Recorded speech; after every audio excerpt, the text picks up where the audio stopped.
Hallelujah.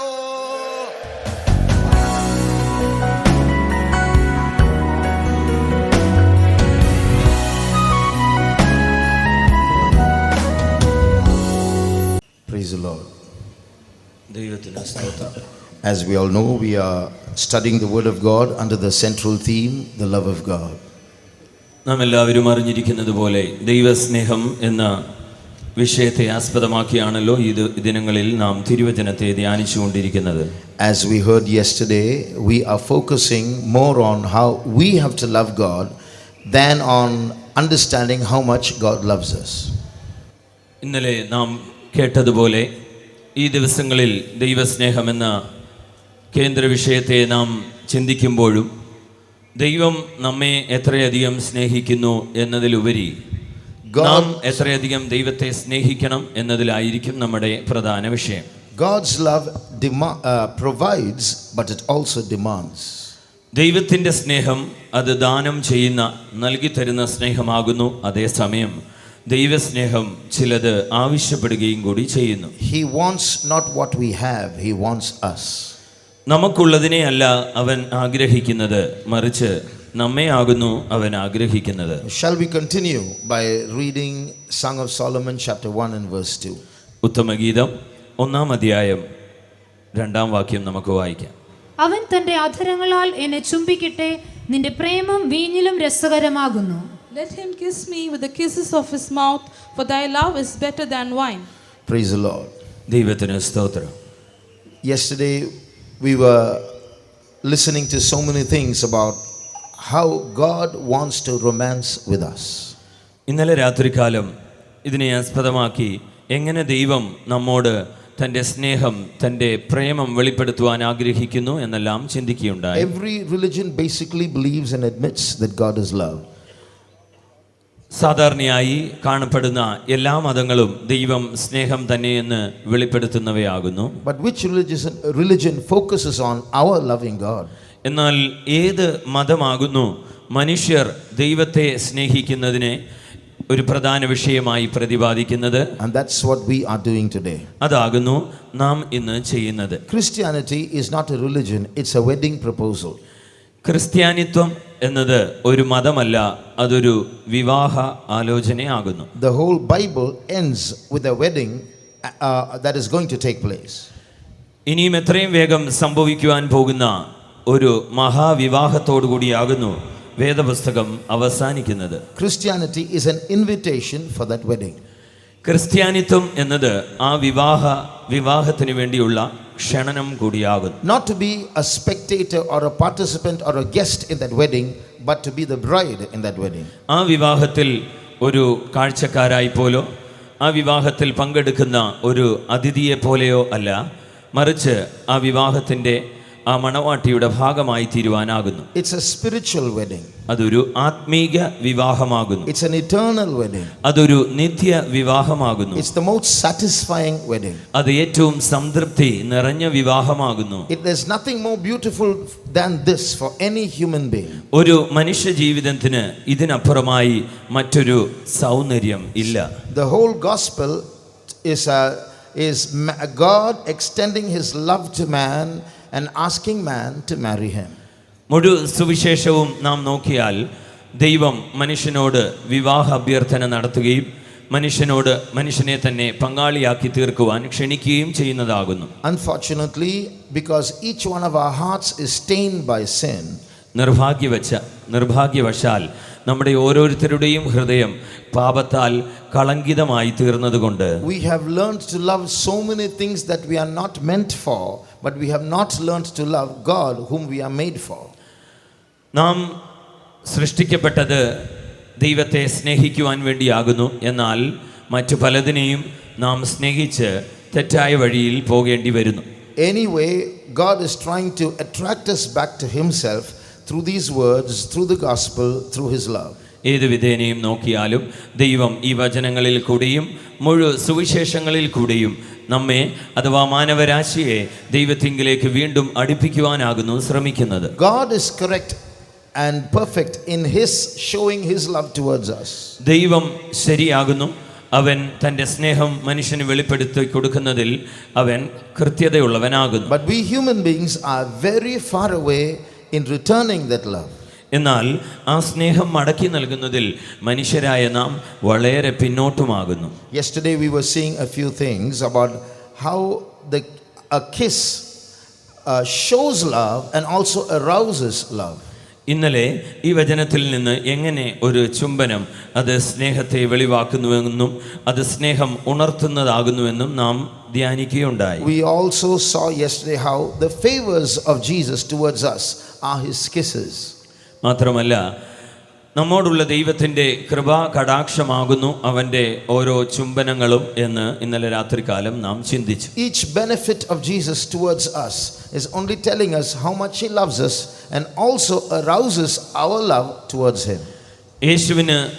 യേശു നമ്മോട് ചെയ്യുന്ന ഓരോ നന്മകളും ഉപകാരങ്ങളും അവൻ്റെ ചുംബനം എന്ന് മാത്രമല്ല, അത് നമ്മുടെ ഉള്ളിൽ നിന്ന് നമുക്ക് അവനോടുള്ള സ്നേഹത്തെ തട്ടി ഉണർത്തുകയും ചെയ്യുന്നതാകുന്നു. One very, very significant thing that we saw yesterday was that our life is not about ourselves, our life is about God.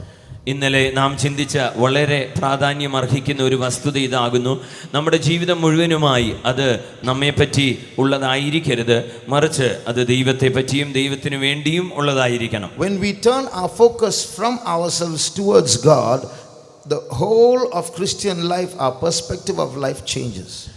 നമ്മുടെ മുഴുവൻ ശ്രദ്ധാ കേന്ദ്രവും ദൈവത്തിൽ നിന്ന് നാം തിരിച്ചു കളഞ്ഞാൽ നമ്മുടെ ക്രിസ്തീയ ജീവിതം മുഴുവനും തകർന്നു പോവാൻ, ആ കാഴ്ചപ്പാടെ ഇല്ലാതെ ആയി പോവാൻ ഇടയാകും. So these days, as we listen to the word of God, let's endeavor to focus our hearts towards loving God. ആകയാൽ ഈ ദിവസങ്ങളിൽ നാം തിരുവചനങ്ങൾ ധ്യാനിക്കുമ്പോഴും നാം ദൈവത്തെ സ്നേഹിക്കേണ്ടുന്നത് എപ്രകാരമായിരിക്കണം എന്നുള്ളത് നമ്മുടെ കേന്ദ്ര വിഷയം തന്നെയായിരിക്കട്ടെ. Sometimes we tend to think God is invisible. How do we love someone who is invisible? ചില സമയത്ത് നാം ഇപ്രകാരം ചിന്തിക്കാറുണ്ട്: ദൈവം ഒരു അദൃശ്യനായ വ്യക്തിയാണല്ലോ, എങ്ങനെയാണ് ഒരു അദൃശ്യമായ വസ്തുവിനെ അഥവാ വ്യക്തിയെ സ്നേഹിക്കുന്നത്? Human beings are visible. It's easy to connect with them and love them. But how can we love and understand Jesus who's invisible? മറിച്ച് മനുഷ്യർ ദൃശ്യമാകുന്നു, അവരെ കാണുവാൻ കഴിയുന്നു, അതുകൊണ്ട് അവരെ പെട്ടെന്ന് മനസ്സിലാക്കുവാൻ കഴിയുമല്ലോ, അതുകൊണ്ട് അവരെ സ്നേഹിപ്പാനും എളുപ്പമാണല്ലോ. എന്നാൽ മറുവശത്ത് കാണാത്ത അദൃശ്യമായ ഒരു യേശുവിനെ എങ്ങനെ സ്നേഹിപ്പാൻ കഴിയും? Today we are going to see how we can connect more with the invisible Jesus than with visible human beings. ഇന്ന് രാത്രികാലം നാം ചിന്തിക്കുവാൻ ആഗ്രഹിക്കുന്നത് ദൃശ്യമായ ഒരു മനുഷ്യനെ സ്നേഹിക്കുന്നതിലുപരിയായി അദൃശ്യനായ ഒരു ക്രിസ്തുവിനെ, ഒരു യേശുവിനെ എപ്രകാരം സ്നേഹിക്കണം എന്നുള്ളതാകുന്നു. Shall we read that verse again? Song of Solomon chapter 1 and verse 2. ഉത്തമഗീതം 1-ാം അധ്യായം 2-ാം വാക്യം വീണ്ടും വായിച്ചാട്ടെ. അവൻ തന്റെ അധരങ്ങളാൽ എന്നെ ചുംബിക്കട്ടെ, നിന്റെ പ്രേമം വീഞ്ഞിലും രസകരമാകുന്നു. Let him kiss me with the kisses of his mouth, for thy love is better than wine. There is something to note in this verse. ഈ വാക്യത്തിൽ ചില കാര്യങ്ങൾ ശ്രദ്ധിക്കുവാനുണ്ട്. The first part of the verse says, let him kiss me. ഈ വചനത്തിന്റെ ആദ്യ ഭാഗം എന്നത് അവൻ എന്നെ ചുംബിക്കട്ടെ എന്നാകുന്നു. I told you the one who is speaking is a girl, a village girl. She is called the Shulamite. ഇന്നലെ ഞാൻ പറഞ്ഞതുപോലെ ഇത് പറയുന്ന വ്യക്തി ഒരു ഗ്രാമീണ പെൺകുട്ടിയാകുന്നു, അഥവാ ശൂനേംകാരത്തിയാകുന്നു. She is speaking about her beloved and saying, let him kiss me. അവൾ തന്റെ പ്രാണപ്രിയനെ പറ്റി സംസാരിക്കുകയാകുന്നു, അവൻ എന്നെ ചുംബിക്കട്ടെ. But the second part of the verse says, he does not say his love is better than wine. It says thy love is better than wine. എന്നാൽ ഈ വാക്യത്തിന്റെ രണ്ടാമത്തെ ഭാഗം പറയുന്നത് അവന്റെ പ്രേമം വീഞ്ഞിലും രസകരമാകുന്നു എന്നല്ല, നിന്റെ പ്രേമം വീഞ്ഞിലും രസകരം എന്നാകുന്നു. It's the same person. അതേ വ്യക്തി തന്നെ, but the pronoun changes. എന്നാൽ ഇവിടെ ആ വസ്തുത മാറ്റപ്പെടുകയാണ്. It becomes, from him it becomes thy. അവൻ എന്നുള്ള ആ അവസ്ഥയിൽ നിന്ന് നിന്റെ എന്ന് പറഞ്ഞിരിക്കുന്നു. That means the lover, the beloved moves from the third person to the second person. അതായത് ഈ പ്രാണപ്രിയന്റെ സ്നേഹം മൂന്നാമത്തെ വ്യക്തിയിൽ നിന്ന് രണ്ടാമത്തെ വ്യക്തിയിലേക്ക് സ്ഥാനം മാറിയിരിക്കുന്നു. What is happening here? ഇവിടെ എന്താകുന്നു നടക്കുന്നത്? The relationship of the Shulamite with her beloved moves from the imagination, the level of the imagination, to the level of the experience.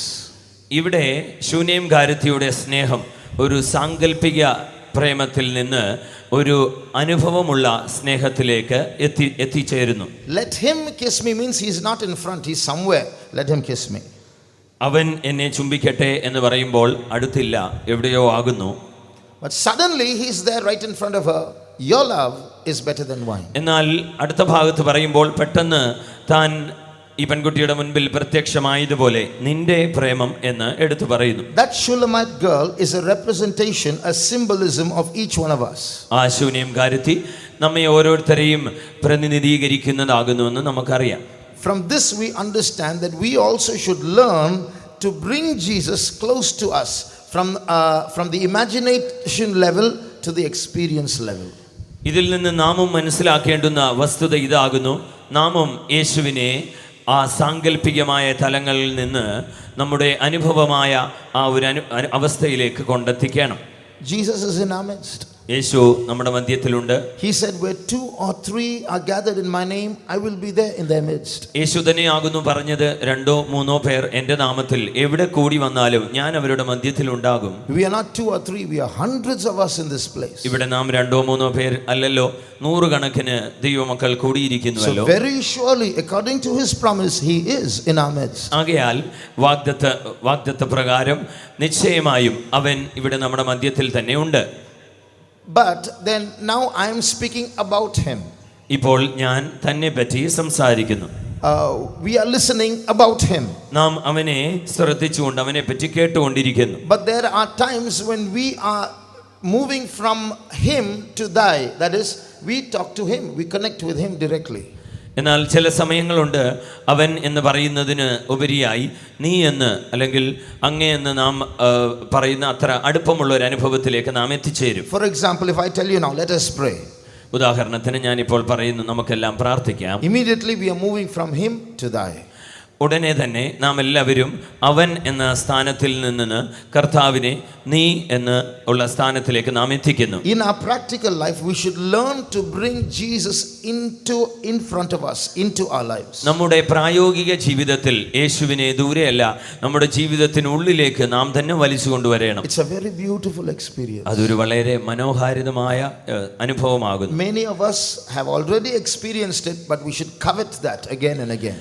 നമ്മിൽ അനേകർ അത് ഒരുപക്ഷെ പ്രാപിച്ചിരിക്കാം, എന്നാൽ ഇനിയും നാം അതിനെ അധികമായി വാഞ്ചിക്കണം. For example, yesterday we saw about how Mary Magdalene was looking for a dead Jesus. ഇന്നലെ രാത്രികാലം എങ്ങനെയാകുന്നു മഗ്ദലക്കാരത്തി മറിയ ഒരു മരിച്ച യേശുവിനെ അന്വേഷിച്ചു പോയതെന്ന് നാം കണ്ടു. And she approached a man whom she thought was the gardener and said, can you tell him where you have laid him? I'll take him away. അങ്ങനെ മറിയ യേശുവെന്നറിയാതെ തോട്ടക്കാരൻ്റെ അടുക്കൽ ചെന്ന് അവനെ എവിടെ വെച്ചു എന്ന് എന്നോടൊന്ന് പറഞ്ഞു തരാമോ? So she was looking at Jesus at that time as a third person. For her, Jesus was not in front of her. അവിടെ അപ്പോൾ മറിയ യേശുവിനെ ഒരു മൂന്നാമത്തെ വ്യക്തി പോലെ, അഥവാ തൻ്റെ തൊട്ടു മുമ്പിൽ അല്ലാത്ത ദൂരെയുള്ള ഒരു വ്യക്തി പോലെ അവനെ എന്ന് പ്രതിപാദിച്ചിരിക്കുന്നു. And suddenly she heard that man in front of her, whom she thought was the gardener, looked at her and said, Mary. ഉടനെ തൻ്റെ മുമ്പിൽ നിന്ന മനുഷ്യൻ അവൻ അവളെ പേർ ചൊല്ലി മറിയേ എന്ന് വിളിക്കുന്നത് അവൾ കേട്ടു. Immediately you can imagine how her face would have changed, how her emotions would have welled up, and how she would have realized what would have happened inside her when she realized that the one she was looking for was the very person who was standing in front of her. ഉടനെ നമുക്ക് തന്നെ ചിന്തിക്കാം അവളുടെ വികാരങ്ങൾ എപ്രകാരം ഉണർത്തപ്പെട്ടിരിക്കും, മാറ്റപ്പെട്ടിരിക്കും. താൻ അന്വേഷിച്ച് വന്ന വ്യക്തി, അതെ അവൻ തന്നെ അവളുടെ മുമ്പിൽ നിൽക്കുന്നു. He who was in the third person suddenly became the second person. തൻ്റെ മുമ്പിൽ ഉണ്ടായിരുന്ന അല്ലെങ്കിൽ വിദൂരമായിരുന്ന ആ മൂന്നാമത്തെ വ്യക്തി ഇപ്പോൾ രണ്ടാമത്തെ വ്യക്തിയായി തൊട്ടു മുമ്പിൽ നിൽക്കുന്നു. Immediately she stepped forward to embrace him. ഉടനെ തന്നെ അവനെ കെട്ടിപ്പുണരുവാൻ വേണ്ടി അവൾ അടുക്കുന്നു. That's why Jesus said, don't touch me as yet. അതുകൊണ്ടാകുന്നു യേശു പറഞ്ഞത്, എന്നെ ഇപ്പോൾ തൊടരുത്. So that was an experience that Mary had, which we also should have, that the Shulamite also had, that we should have. അതാകുന്നു നമുക്ക് ഓരോരുത്തർക്കും ആവശ്യമാകുന്ന അനുഭവം.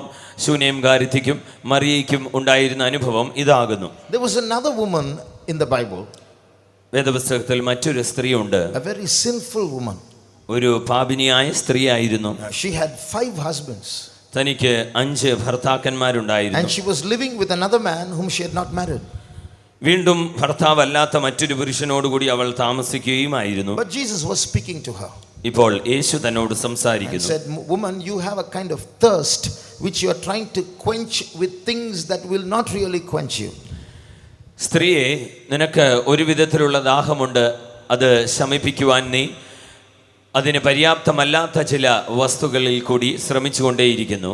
You have a thirst, but you are trying to quench it with men. നിനക്ക് ദാഹമുണ്ട്, പക്ഷേ നീ അതിനെ ശമിപ്പിക്കുവാൻ മനുഷ്യരെ കൊണ്ട് ആഗ്രഹിക്കുന്നു. But I have a water, if I give it to you, you will not thirst that wrong thirst again. എന്നാൽ എനിക്കൊരു വെള്ളമുണ്ട്, ആ തെറ്റായ ദാഹം ഒരിക്കലും നിന്റെ ഉള്ളിലേക്ക് വരാതിരിക്കേണ്ടതിന് ഞാൻ നൽകുന്ന വെള്ളത്തിന് കഴിയും. And as the conversation ensued between Jesus and the Samaritan woman, ആ സംഭാഷണം, യേശുവും ഈ ശമരിയ സ്ത്രീയും തമ്മിലുള്ള സംഭാഷണം അങ്ങനെ മുൻപോട്ട് ഗമിക്കുമ്പോൾ, at one point the woman said, I know that the Messiah is coming and he will tell us everything.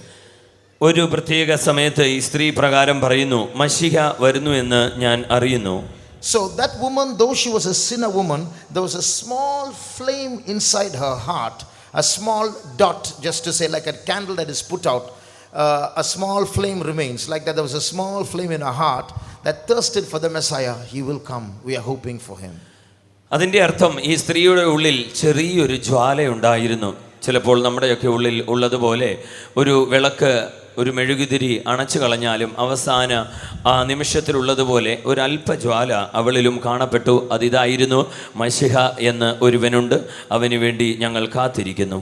Read verse John 4:25.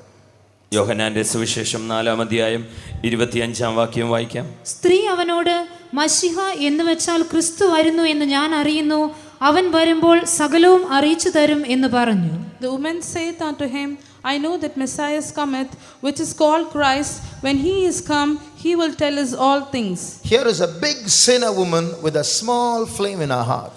ഇവിടെ ഒരു മഹാപാപിനിയായ സ്ത്രീയെ കാണുന്നു, എന്നാൽ അവളുടെ ഹൃദയത്തിൽ ചെറിയൊരു ജ്വാലയുമുണ്ട്. He will come. അവൻ വരും. I know he will come. അതെ, ഞാൻ അറിയുന്നു, അവൻ വരും. Third person. മൂന്നാമത്തെ വ്യക്തിയായി പറയുന്നു. And then the man in front of her says, ഉടനെ തന്റെ മുമ്പിൽ സംസാരിച്ചുകൊണ്ടിരുന്ന ഈ വ്യക്തി പറയുന്നു, I that speak unto thee am he. നിന്നോട് സംസാരിക്കുന്നു ഞാൻ തന്നെ, മശിഹ. Suddenly the third person became a second person. The Messiah was standing in front of her.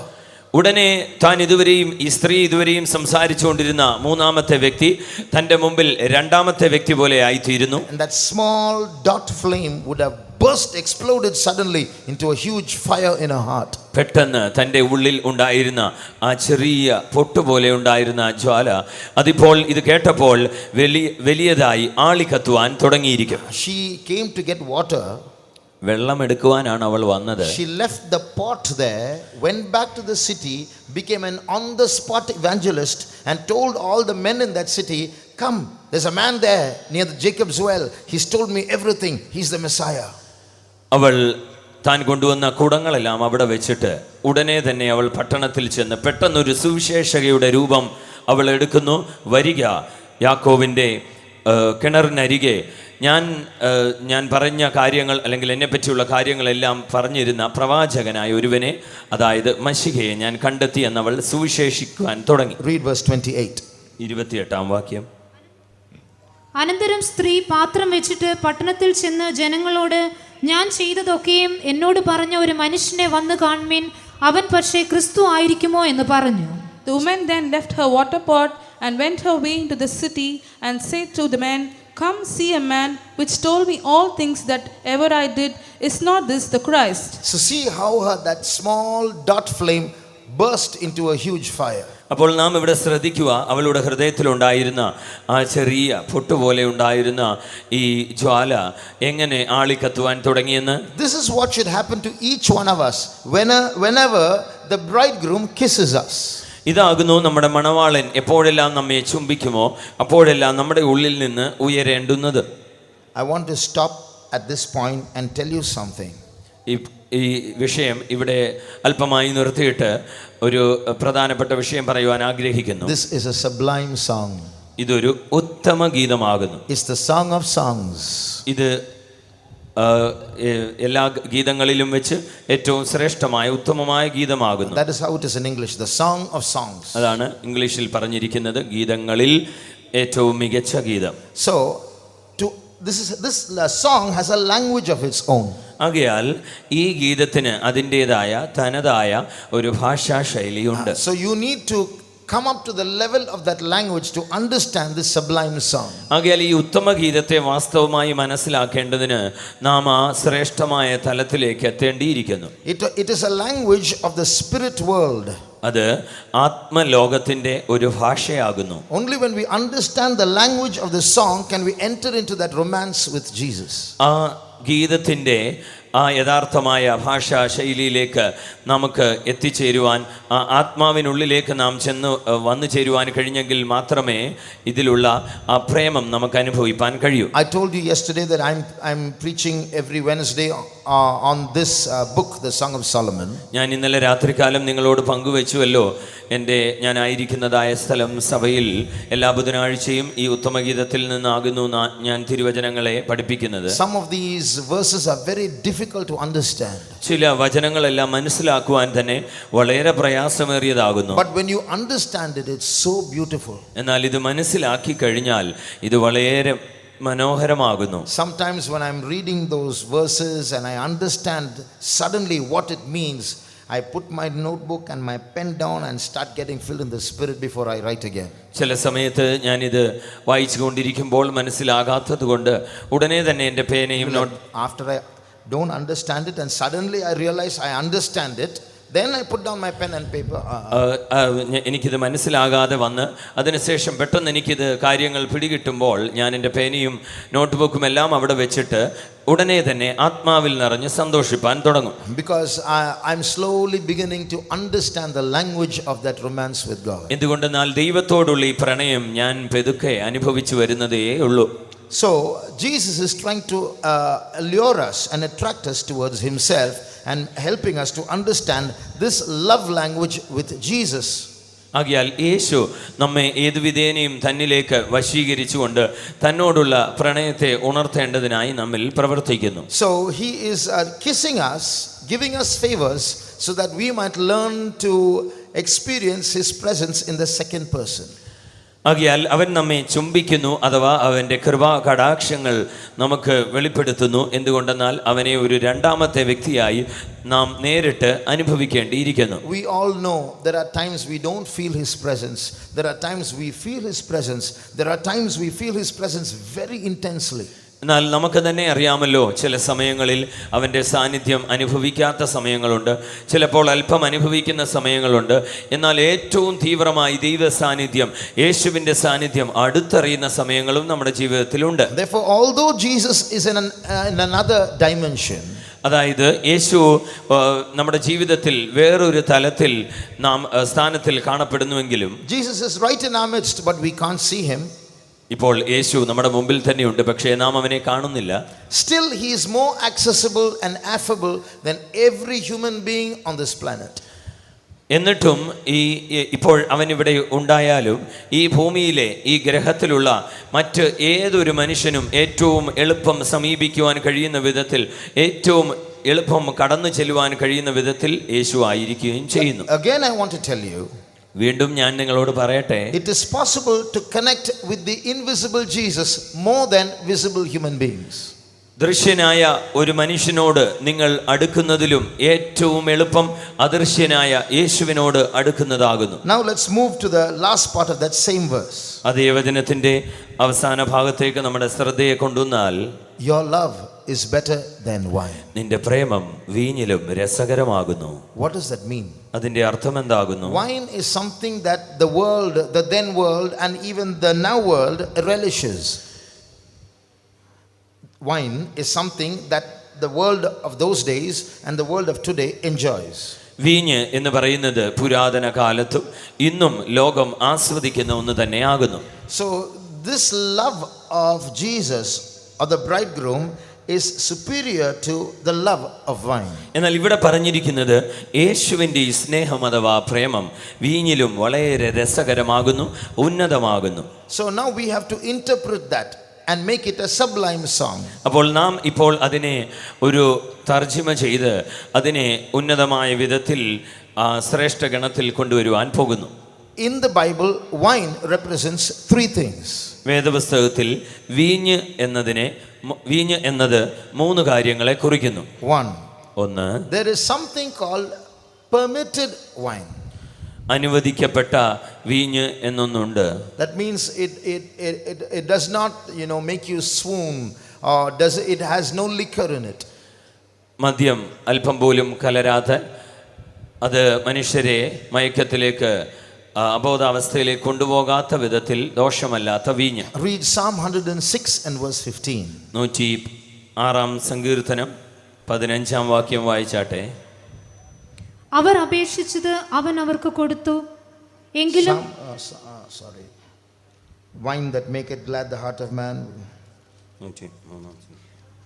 അവൻ ഭൂമിയിൽ നിന്ന് ആഹാരവും 104 verse 15. 104 സങ്കീർത്തനം 15 വാക്യം. അവൻ ഭൂമിയിൽ നിന്ന് ആഹാരവും മനുഷ്യന്റെ ഹൃദയത്തെ സന്തോഷിപ്പിക്കുന്ന വീഞ്ഞും അവന്റെ മുഖത്തെ മിനുക്കുവാൻ എണ്ണയും മനുഷ്യന്റെ ഹൃദയത്തെ ബലപ്പെടുത്തുന്ന അപ്പവും ഉത്ഭവിപ്പിക്കുന്നു. So here is wine that makes glad the heart of man. ഇവിടെ പറഞ്ഞിരിക്കുന്ന വീഞ്ഞ് മനുഷ്യന്റെ ഹൃദയത്തെ സന്തോഷിപ്പിക്കുന്നതാണ്. This is permitted wine.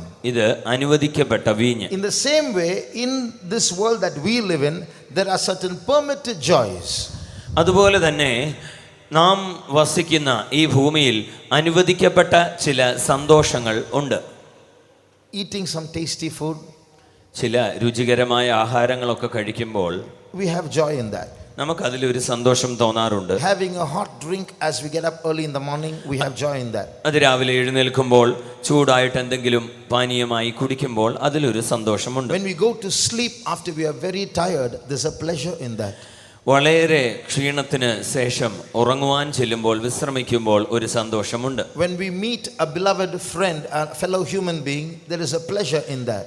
ഒരു പ്രിയ വ്യക്തിയെ അല്ലെങ്കിൽ ഏറ്റവും അടുത്ത സ്നേഹിതരെ കാണുമ്പോൾ അതിലൊരു സന്തോഷമുണ്ട്. But this verse says love for Jesus is better than all this.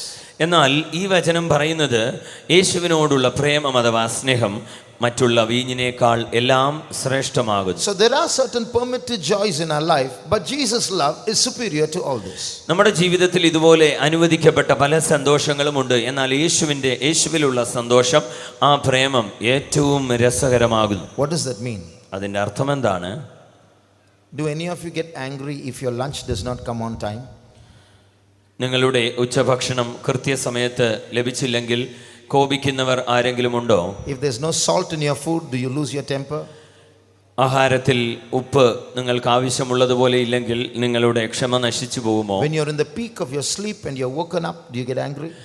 ഉറക്കത്തിന്റെ ഉച്ചസ്ഥായിയിൽ നിങ്ങൾ ആയിരിക്കുമ്പോൾ പെട്ടെന്ന് ആരെങ്കിലും വന്ന് തട്ടി ഉണർത്തിയാൽ നിങ്ങൾക്ക് ദേഷ്യമുണ്ടാകുമോ? Some years ago, one brother was saying, ചില വർഷങ്ങൾക്ക് മുമ്പ് ഒരു സഹോദരൻ ഇപ്രകാരം പറയുകയായിരുന്നു, anyone who wakes me up, ആരെങ്കിലും എന്നെ ഉണർത്തിയാൽ they have to wake me up and run away immediately because I'll wave my hand violently in my sleep itself.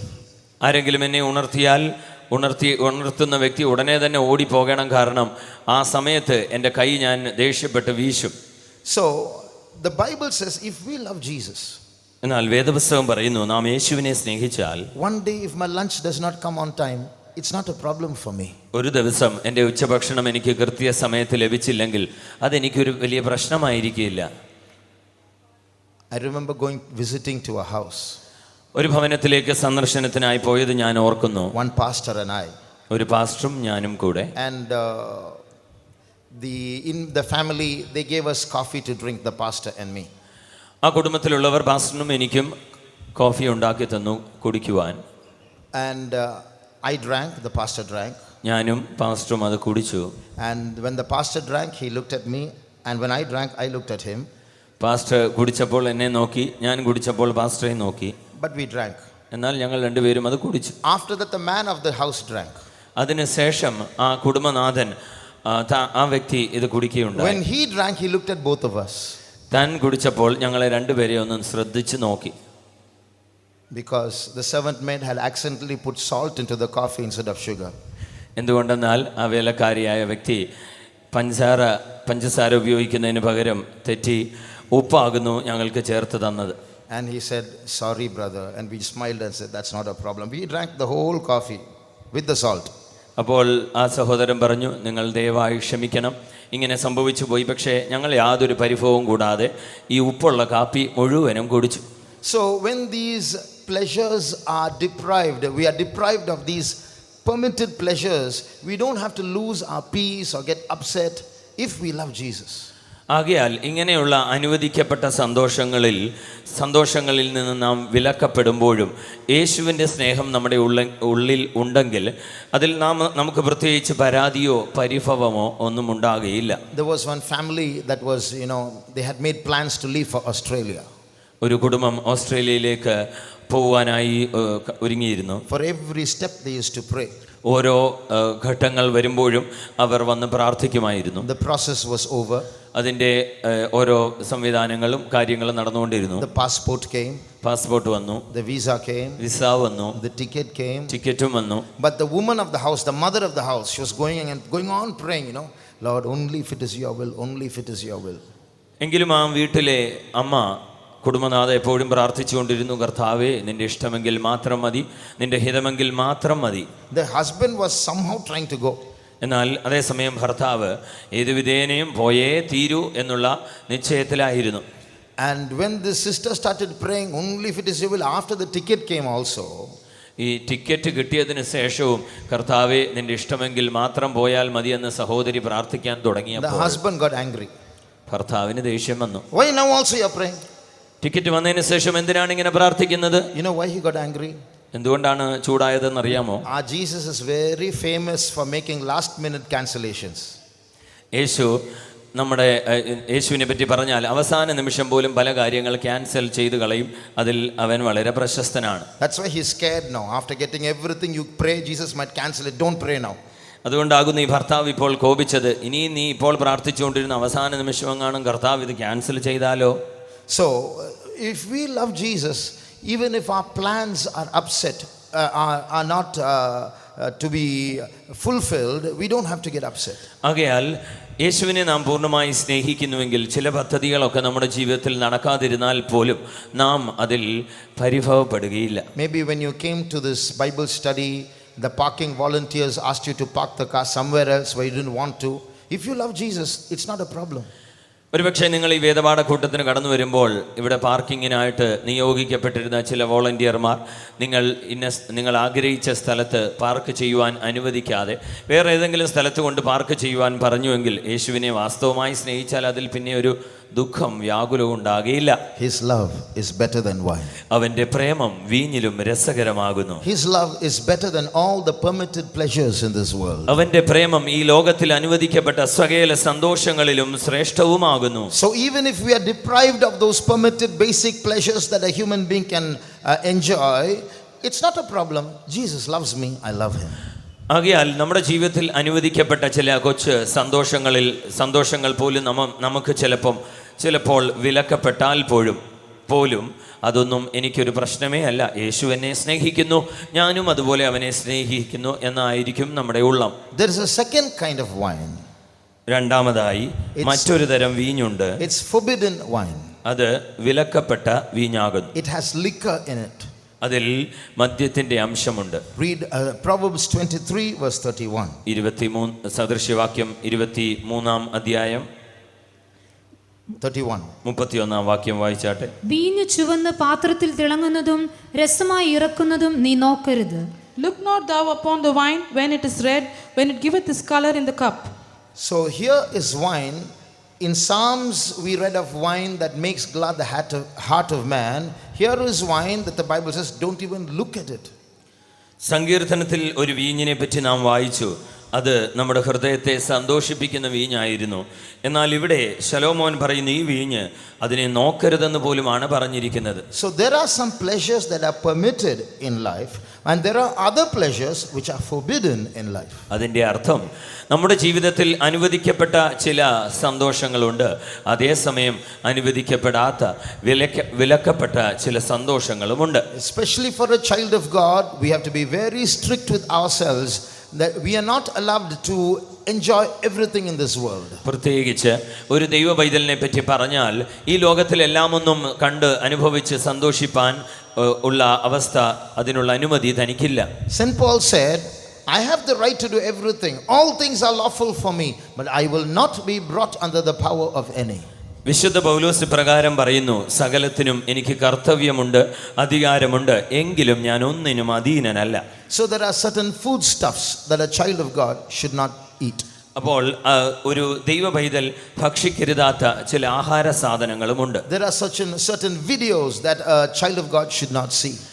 ഒരു ദൈവ പൈതൽ കാണുവാൻ പാടില്ലാത്ത ചില വീഡിയോകളും ഉണ്ട്. There are some websites that a child of God should not browse.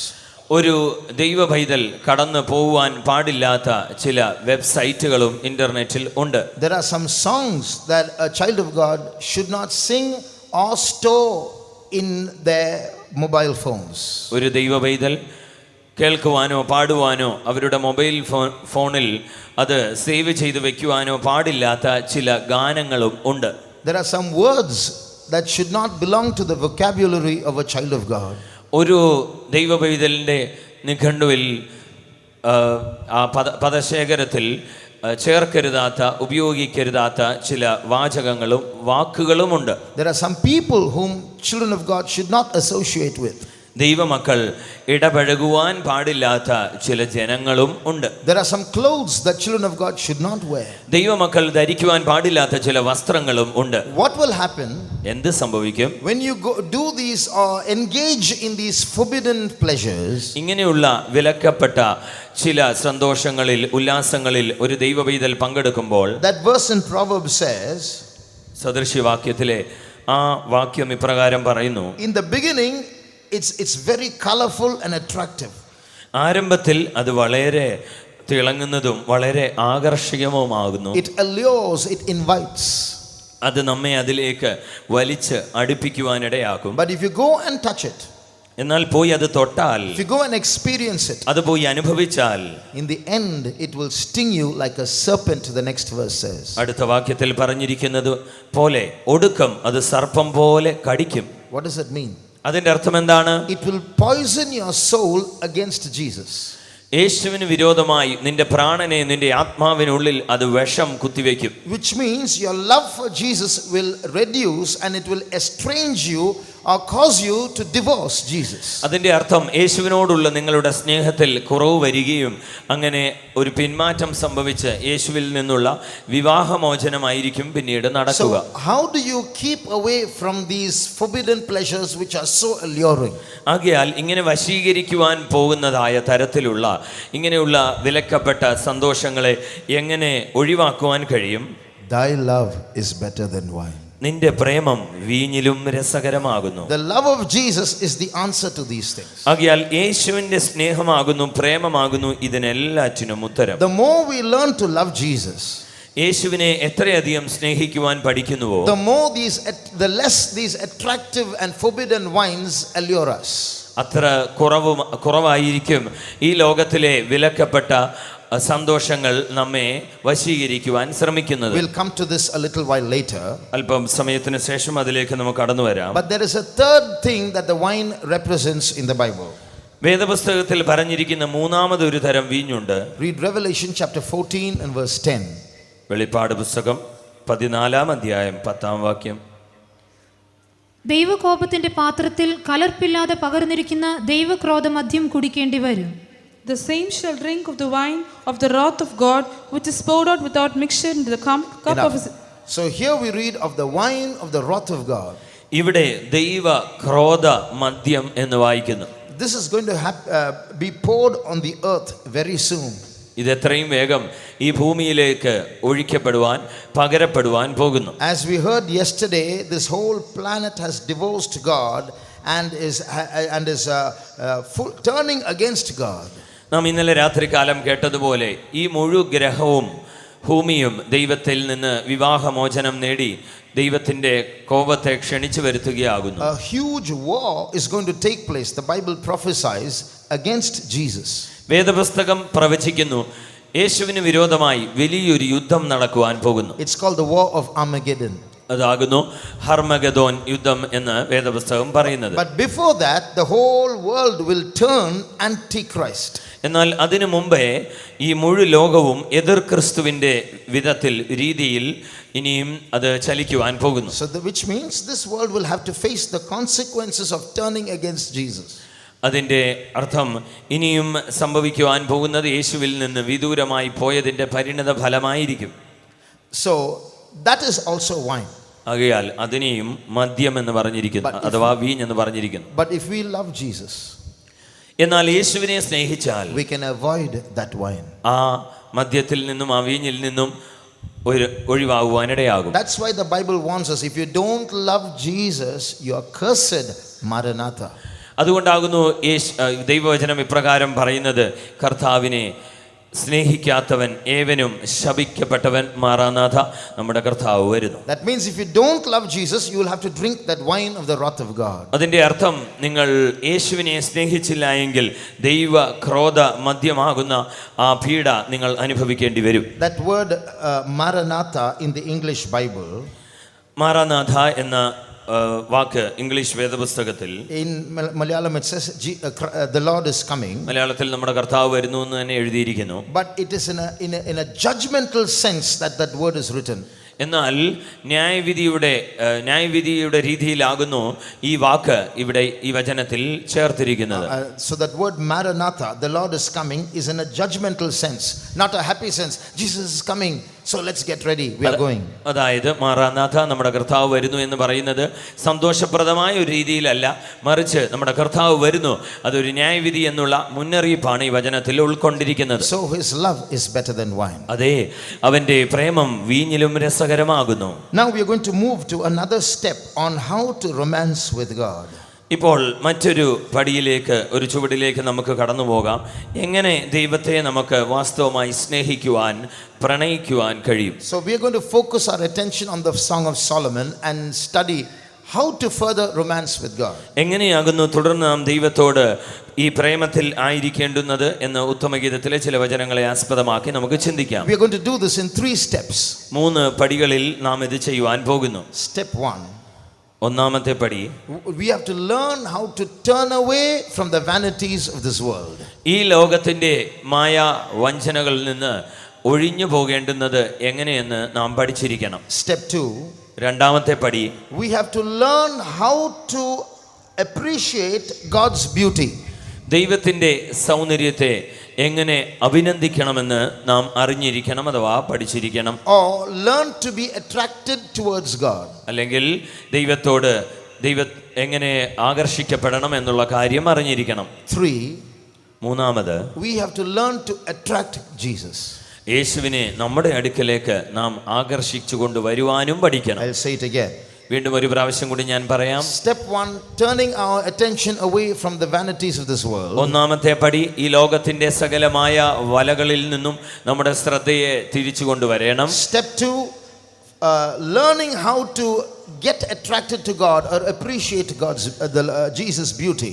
രണ്ടാമത്തെ പടി, എങ്ങനെ ദൈവത്തിന്റെ മനോഹാരിതയെ അഭിനന്ദിച്ച് ദൈവത്തോട് ആകർഷിക്കപ്പെടണം. Thirdly, learning how to attract Jesus. മൂന്നാമത്തെ പടി, യേശുവിനെ അഥവാ ദൈവത്തെ എങ്ങനെ ആകർഷിച്ച് നമ്മിലേക്ക് കൊണ്ടുവരണം. Now yesterday I told you that there are 2 schools of thought about this book, the Song of Solomon. ഈ ഉത്തമഗീതത്തെ പറ്റി 2 ചിന്താഗതികൾ ഉണ്ട് എന്ന് ഇന്നലെ രാത്രികാലം ഞാൻ പറഞ്ഞുവല്ലോ. And I told you that we are going to focus on the second school of thought, namely there are 3 main characters in this song. One is this village girl, the second is her lover, shepherd boy, and the third is King Solomon, who's trying to break this relationship and intercept and allure the girl towards himself. ഈ ഉത്തമഗീതത്തെ പറ്റി 2 ചിന്താഗതികളുണ്ട്, അഥവാ കാഴ്ചപ്പാടുകളുണ്ട്.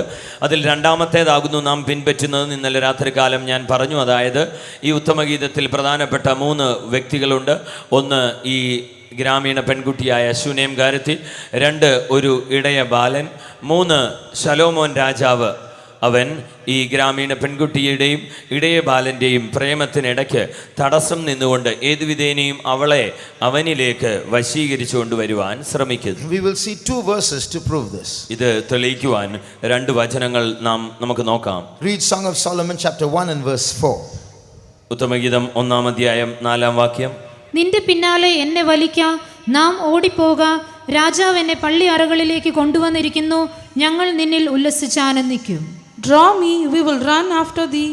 The king hath brought me into his chambers. We will be glad and rejoice in thee. We will remember thy love more than wine. The upright love thee.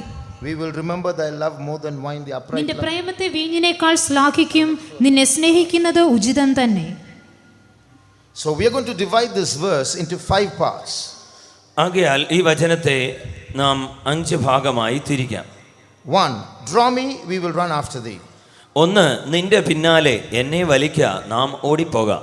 2. The king hath brought me into his chambers. 2. രാജാവ് എന്നെ പള്ളി അറകളിലേക്ക് കൊണ്ടുവന്നിരിക്കുന്നു. 3. We will be glad and rejoice in thee. 3. ഞങ്ങൾ നിന്നിൽ ഉല്ലസിച്ച് ആനന്ദിക്കും. 4. We will remember thy love more than wine. 4. നിന്റെ പ്രേമത്തെ വീഞ്ഞിനേക്കാൾ ശ്ലാഘിക്കും. 5. The upright love thee. 5. നിന്നെ സ്നേഹിക്കുന്നത് ഉചിതം തന്നെ, അഥവാ നേരുള്ളവർ നിന്നെ സ്നേഹിക്കും. Now I am going to leave 2 and I am going to read 1, 3, 4 and 5. ഇപ്പോൾ ഈ രണ്ടാമത്തെ കാര്യം വിട്ടിട്ട് 1, 3, 4, 5 നമുക്ക് ശ്രദ്ധിക്കാം. Draw me, we will run after thee. നിന്റെ പിന്നാലെ എന്നെ വലിക്കാൻ നാം ഓടിപ്പോകാം. We will be glad and rejoice in thee. ഞങ്ങൾ നിന്നിൽ ഉല്ലസിച്ച് ആനന്ദിക്കും. We will remember thy love more than wine. നിന്റെ പ്രേമത്തെ വീഞ്ഞിനേക്കാൾ ശ്ലാഘിക്കും. The upright love thee. നേരുള്ളവർ നിന്നെ സ്നേഹിക്കും. You must notice that there is a uniformity in 1, 3, 4 and 5.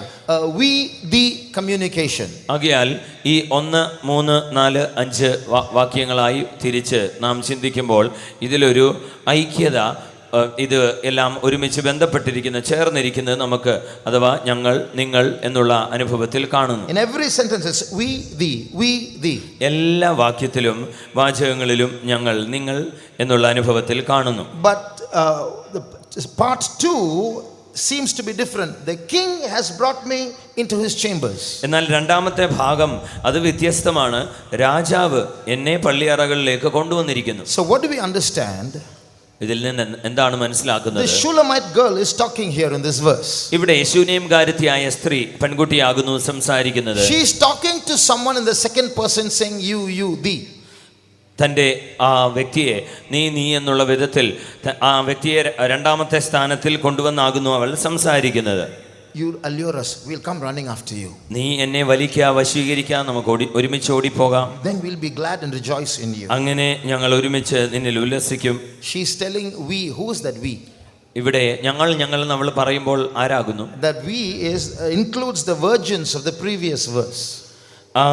ഞങ്ങൾ എന്ന് പറയുമ്പോൾ അതിൻ്റെ മുൻപിലത്തെ വാക്യത്തിലുള്ള കന്യകമാരെ കൂടി ഉദ്ദേശിക്കുന്നു. Me and the virgins with me will run after you. ഞാനും എൻ്റെ കൂടെയുള്ള കന്യകമാരും കൂടി ഒരുമിച്ച് നിന്റെ പിന്നാലെ ഓടിവരാം. There's no time to explain that. അതിനെ വിവരിപ്പാൻ ഇപ്പോൾ സമയമില്ല. But when you look at part 2, she is speaking about the king not as that the person but someone else. എന്നാൽ ഇവിടെ രണ്ടാമത്തെ ഭാഗം ചിന്തിച്ചാൽ അവൾ ഈ രാജാവിനെ പറ്റി പറയുമ്പോൾ അത് ഞങ്ങൾ എന്നല്ല പറയുന്നേ, തന്നെയാകുന്നു എടുത്തു പറയുന്നത്. So it's like this. അപ്പോൾ അതിങ്ങനെയാകുന്നു. My beloved, എൻ്റെ പ്രാണപ്രിയനെ, the king is pulling me into his chambers, into his house. ഈ രാജാവ് എന്നെ തൻ്റെ പള്ളിയറകളിലേക്ക് വലിച്ചുകൊണ്ട് പോകാൻ ശ്രമിക്കുകയാണ്. Please help me. You come and pull me out of here. We'll come running after you. ദയവായി എന്നെ ഒന്ന് സഹായിക്കണമേ. പെട്ടെന്ന് വന്ന് ഞങ്ങളെ എല്ലാവരെയും കൂടി വലിച്ചുകൊണ്ട് നിന്റെ പിന്നാലെ പോകണമേ. It's like help. അത് സഹായിക്കണമേ എന്ന് നിലവിളിക്കുന്നതിന് തുല്യം. So here you see that her beloved is not the king. The king is forcing her, but she is appealing to someone else as her beloved. ഈ വാക്യം കൊണ്ട് നമുക്ക് മനസ്സിലാക്കുവാൻ കഴിയും, രാജാവല്ല അവളുടെ പ്രാണപ്രിയൻ, മറ്റൊരുവനാകുന്നു അവളുടെ പ്രാണപ്രിയൻ, അവനെ ആകുന്നു അവൾ ആഗ്രഹിക്കുന്നത്. For another piece of evidence, മറ്റൊരു തെളിവിന്റെ ഭാഗം read verse 7. 7-ാം വാക്യം. എൻ്റെ പ്രാണപ്രിയനെ പറഞ്ഞു തരിക, നീ ആടുകളെ മേയ്ക്കുന്നത് എവിടെ? ഉച്ചയ്ക്ക് കിടത്തുന്നത് എവിടെ? നിന്റെ ചങ്ങാതിമാരുടെ ആട്ടിൻകൂട്ടങ്ങൾക്കരികെ ഞാൻ മുഖം മൂടിയവളെ പോലെ ഇരിക്കുന്നത് എന്തിന്? Tell me, oh my love, where thou feedest, where thou makest thy flock to rest to noon. For why should I be as one that turneth aside by the flocks of the companions? Here she's looking at her beloved and asking him, where are you feeding your flocks? ഇവിടെ തൻ്റെ പ്രാണപ്രിയനെ നോക്കി അവൾ ചോദിക്കുന്നു, നീ ആടുകളെ മേയ്ക്കുന്നത് എവിടെ? So her beloved is feeding his flocks. ആകയാൽ അവളുടെ പ്രാണപ്രിയൻ ആടുകളെ മേയിച്ചുകൊണ്ടിരിക്കുകയത്രേ. David was a shepherd. ദാവീദ് ഒരു ആട്ടിടയനായിരുന്നു. Then he became king. അതിനുശേഷമാകുന്നു അവൻ രാജാവായത്. But Solomon never was a shepherd. From his birth he was a prince. എന്നാൽ ശലോമോൻ ഒരിക്കലും ഒരു ആട്ടിടയൻ ആയിരുന്നില്ല. തൻ്റെ ജനനം മുതൽ അവൻ കൊട്ടാരത്തിൽ രാജകുമാരനായിരുന്നു. So this girl is talking to her beloved and saying, where are you feeding your flocks? It can't be Solomon. ആകയാൽ ഈ പെൺകുട്ടി ഇവിടെ നീ ആടുകളെ മേയ്ക്കുന്നത് എവിടെയെന്ന് ചോദിക്കുമ്പോൾ നിശ്ചയമായും അത് ശലോമോൻ അല്ല. So we conclude, there are other pieces of evidence, we're not going into that. We conclude that there are three characters here: the girl, the shepherd and King Solomon. ആകയാൽ ഇതിൽ നിന്ന് നാം പൂർണ്ണമായി ഇവിടെ തെളിയിക്കുവാൻ സ്ഥാപിക്കുവാൻ ആഗ്രഹിക്കുന്നത് മറ്റു തെളിവുകളുണ്ട്. അതിലേക്ക് കടന്നു പോകുന്നില്ല. എങ്കിലും നാം പറയുവാൻ ആഗ്രഹിക്കുന്നത് മൂന്ന് വ്യക്തിത്വങ്ങളാകുന്നു ഈ ഉത്തമഗീതത്തിന്റെ പ്രധാന ഭാഗം. So now we are going to use this a triangle or these three characters and see and how we can romance with God based on those 3 points that I gave you earlier. അപ്പോൾ ഈ ത്രികോണത്തെ വെച്ചുകൊണ്ട് ഇവിടെ ഈ മൂന്ന് പേരുടെ ജീവിതവും വെച്ച് ഞാൻ കുറച്ച് മുൻപ് പറഞ്ഞ മൂന്ന് പടികളിൽ നാം ചിന്തിച്ചുകൊണ്ട് എങ്ങനെയാകുന്നു ദൈവത്തോടുള്ള സ്നേഹത്തെ വർദ്ധിപ്പിക്കേണ്ടുന്നത്, അവനെ പ്രേമിക്കുവാൻ കഴിയുന്നതെന്ന് നമുക്ക് ചിന്തിക്കാം. Now looking at this relationship, ഈ ബന്ധത്തെ നോക്കിക്കഴിഞ്ഞാൽ now we have to learn. Step 1 is how to turn away our attention from the vanities of this world. ഒന്നാമത്തെ പടി ഞാൻ പറഞ്ഞുവല്ലോ, എങ്ങനെയാകുന്നു ഈ ലോകത്തിന്റെ മായ വഞ്ചനകളിൽ നിന്ന് നമ്മുടെ ശ്രദ്ധ നാം തിരിച്ചു കൊണ്ടുവരേണ്ടുന്നത്. We will learn this from the life of the Shulamite. അത് ശൂനേംകാരത്തിയുടെ ജീവിതത്തിൽ നിന്ന് തന്നെ നമുക്ക് പഠിക്കാം. Now what we have to understand is that the king who is trying to allure her away from the shepherd is closer to her than the shepherd. ഇവിടെ നാം അറിയേണ്ടുന്ന വസ്തുത, ഈ രാജകൊട്ടാരത്തിലേക്ക് പള്ളിയറകളിലേക്ക് അവളെ വശീകരിച്ചുകൊണ്ട് വരുവാൻ ആഗ്രഹിക്കുന്ന രാജാവാകുന്നു ഇടയ ബാലനേക്കാൾ അവളുടെ സമീപത്തിലായിരിക്കുന്നത്. He is somewhere far away. ആ ബാലൻ അഥവാ ആട്ടിടയനായ വ്യക്തി അവൻ എവിടെയോ ദൂരെയാണ്. On some mountain, or in some valley, in some grassy lands, grazing the sheep. അവൻ ചില പർവ്വതങ്ങളിലോ കുന്നുകളിലോ താഴ്വരകളിലോ അല്ലെങ്കിൽ പച്ചപ്പുള്ള ഏതെങ്കിലും മേച്ചിൽപ്പുറങ്ങളിലോ ആയിരിക്കാം. I told you yesterday that the shepherd boy represents Jesus, the Shulamite girl represents all of us, and King Solomon represents this world. ഇന്നലെ രാത്രികാലം ഞാൻ നിങ്ങളോട് പറഞ്ഞുവല്ലോ, ആ ഇടയ ബാലൻ എന്നത് നമ്മുടെ കർത്താവായ യേശു ക്രിസ്തു ആകുന്നു. ശൂനേംകാരത്തിയായ പെൺകുട്ടി ദൈവസഭ അഥവാ നാം ഓരോരുത്തരുമാകുന്നു. ശലോമോൻ രാജാവ് എന്നത് ഈ കാണുന്ന ലോകമാകുന്നു. And just like this girl, we are in a situation where this world seems to be more real, more visible than Jesus, who like the shepherd boy seems to be far away somewhere invisible. ഇപ്പോൾ നാം കണ്ടതുപോലെ ഇവിടെ ശൂന്യംകാരത്തിയായിരിക്കുന്ന നാം അഥവാ ദൈവസഭയ്ക്ക് ഏറ്റവും അടുത്തിരിക്കുന്നത് ഈ കാണപ്പെടുന്ന ലോകമാകുന്നു. ഇടയ ബാലനായ യേശു ക്രിസ്തു എവിടെയോ വിദൂരത്തിലായിരിക്കുന്നത് പോലെയാണ് തോന്നുന്നത്. But look at this girl. എന്നാൽ ഈ പെൺകുട്ടിയെ നോക്കിയാട്ടെ. Solomon is standing in front of her, ശലോമോൻ തന്റെ മുൻപിൽ തന്നെ നിൽക്കുന്നു, probably holding her hand and bringing her into his palace. ഒരു പക്ഷേ അവൻ അവളുടെ കൈപിടിച്ച് എങ്ങനെയെങ്കിലും അരമനയിലേക്ക് കൊണ്ടുപോവാൻ തയ്യാറെടുക്കുകയായിരിക്കാം. But she is not attracted at all. എന്നാൽ ഇതിലൊന്നും അവൾ യാതൊരു താല്പര്യവും കാണിക്കുന്നില്ല. So where did she get that power? അപ്പോൾ ഇതിനുള്ള ശക്തി ഇവൾക്ക് എവിടുന്ന് ലഭിച്ചു? When you turn to Song of Solomon chapter 3, ഉത്തമഗീതം 3-ാം അധ്യായത്തിലേക്ക് വന്നാൽ, there again he is trying to allure her, puts her on his palanquin and takes her on a ride towards his palace. അവിടെയും നമുക്ക് കാണുവാൻ കഴിയും, അവൻ ശലോമോൻ അവളെ വശീകരിച്ച് തൻ്റെ പല്ലക്ക് കൊണ്ടുവന്ന് ഏത് വിധേനയും അവളെ കൊട്ടാരത്തിലേക്ക് കൊണ്ടുപോകാൻ ശ്രമിക്കുന്നു. It's a very grand chariot. ഒരു വലിയ ശ്രേഷ്ഠമായ വിധത്തിലുള്ള വലിയ ഒരു രഥമായിരുന്നു. It's made of silver and gold. അത് പൊന്നുകൊണ്ടും വെള്ളി കൊണ്ടും The ഉണ്ടാക്കിയതായിരുന്നു. whole chariot is doused with perfume. മുഴുവൻ രഥവും അഥവാ പല്ലക്കും വളരെ സുഗന്ധം വീശിയതായിരുന്നു. And there are valiant soldiers surrounding the chariot for security. ആ പല്ലക്കിന്റെ ചുറ്റും അനേക വീരന്മാർ അല്ലെങ്കിൽ പടയാളികൾ അതിന്റെ സുരക്ഷിതത്വത്തിനായിട്ടുണ്ട്. It's all there. It's all described there in chapter 3. ഇതെല്ലാം 3-ാമത്തെ അധ്യായത്തിൽ പറഞ്ഞിട്ടുണ്ട്.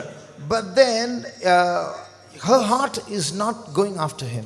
പക്ഷെ ഇതൊക്കെ ആയിട്ടും ഈ പെൺകുട്ടിയുടെ ഹൃദയമൊന്നും അവന്റെ പിന്നാലെ പോകുന്നില്ല. The next chance she gets, she runs away back to the shepherd. അടുത്ത ഒരവസരം കിട്ടിക്കഴിഞ്ഞാൽ അവൾ ഓടി ഇടയബാലന്റെ അടുക്കലേക്ക് ചെല്ലും.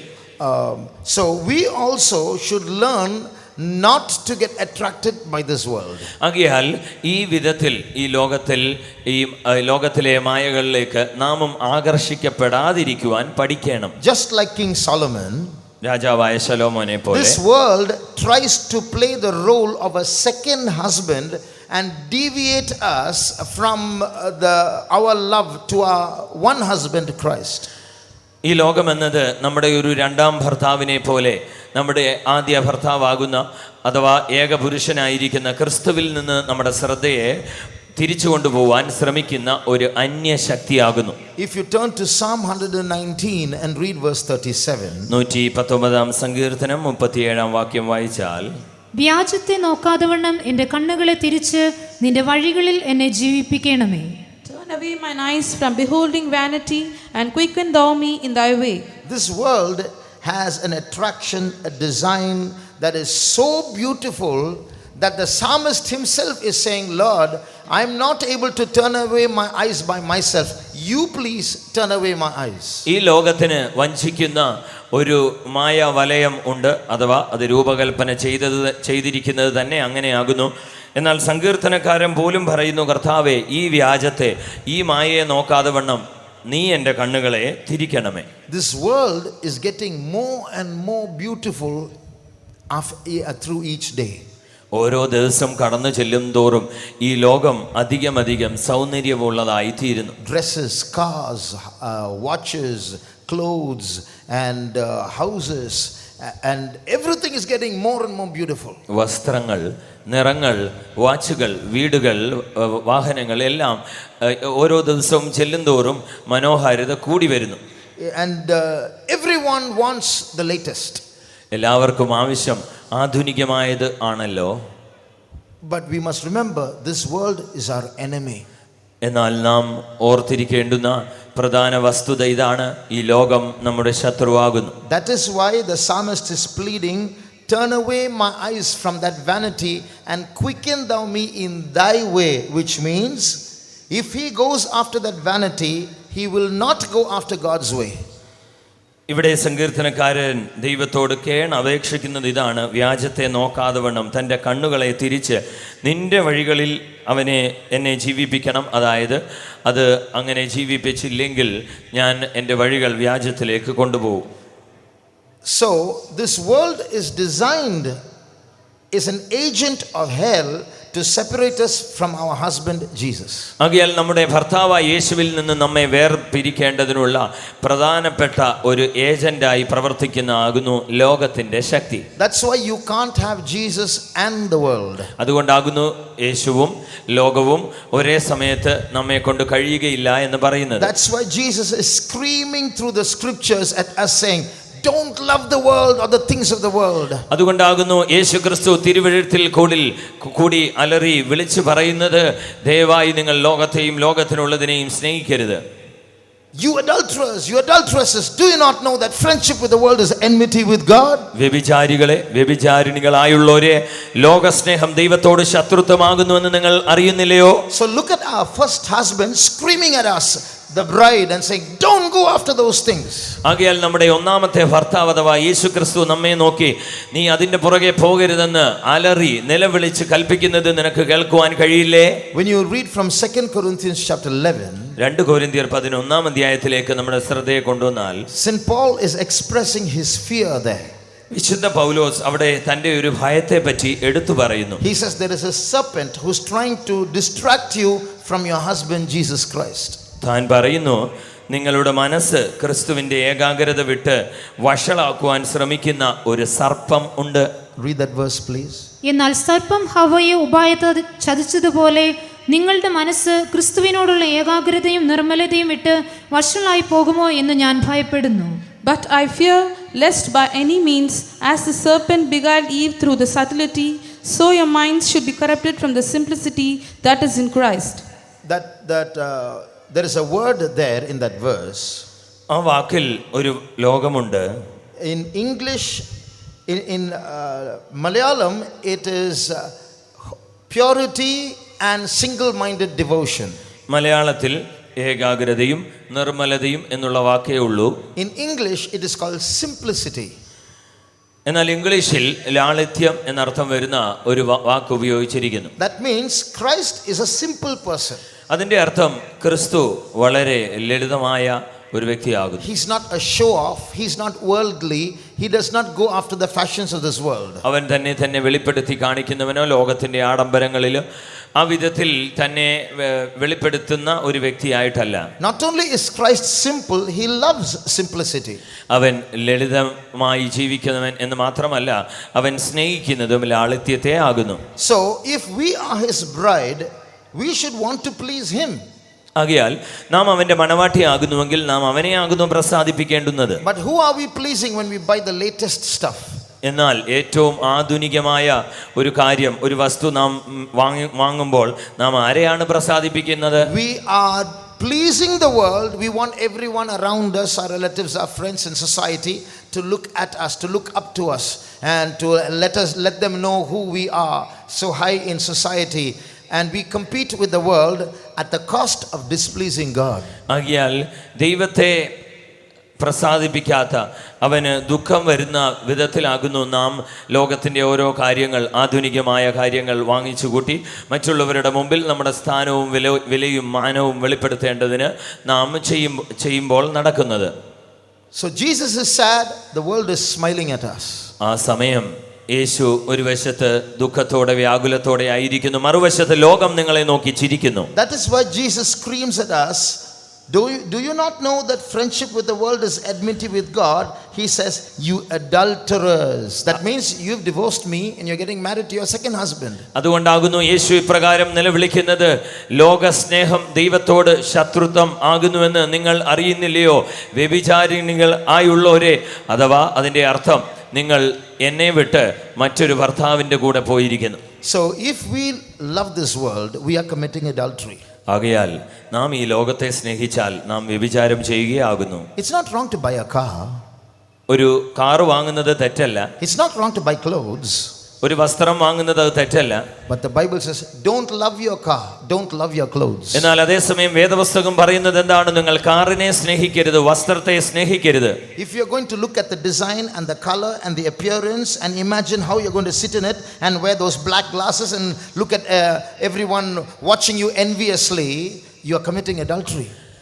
അതിൻ്റെ അർത്ഥം കുറച്ചുകൂടി തെളിച്ച് പറഞ്ഞാൽ, ഒരു കാറിനെ നിങ്ങൾ ആ രീതിയിൽ നോക്കി, കളർ നോക്കി, അതിൻ്റെ മറ്റു കാര്യങ്ങളൊക്കെ നോക്കി നിങ്ങൾ ഇഷ്ടപ്പെട്ട് നിങ്ങൾ അതിലെങ്ങനെ ഇരിക്കുമെന്ന് ചിന്തിച്ച്, അല്ലെങ്കിൽ അതിൽ കറുത്ത ഗ്ലാസുകളെല്ലാം ഇട്ട് നിങ്ങൾ കറുത്ത കണ്ണടകൾ ധരിച്ച് നിങ്ങൾ അതിൽ കടന്നു പോകുമ്പോൾ വെളിയിലുള്ളവർ നിങ്ങളെ അസൂയതയോടെ നോക്കുന്നത്, അത് നിങ്ങളുടെ സങ്കല്പത്തിൽ നിങ്ങൾ ചിന്തിക്കുമ്പോൾ തന്നെ നിങ്ങൾ വ്യഭിചാരികളായിത്തീരുന്നു.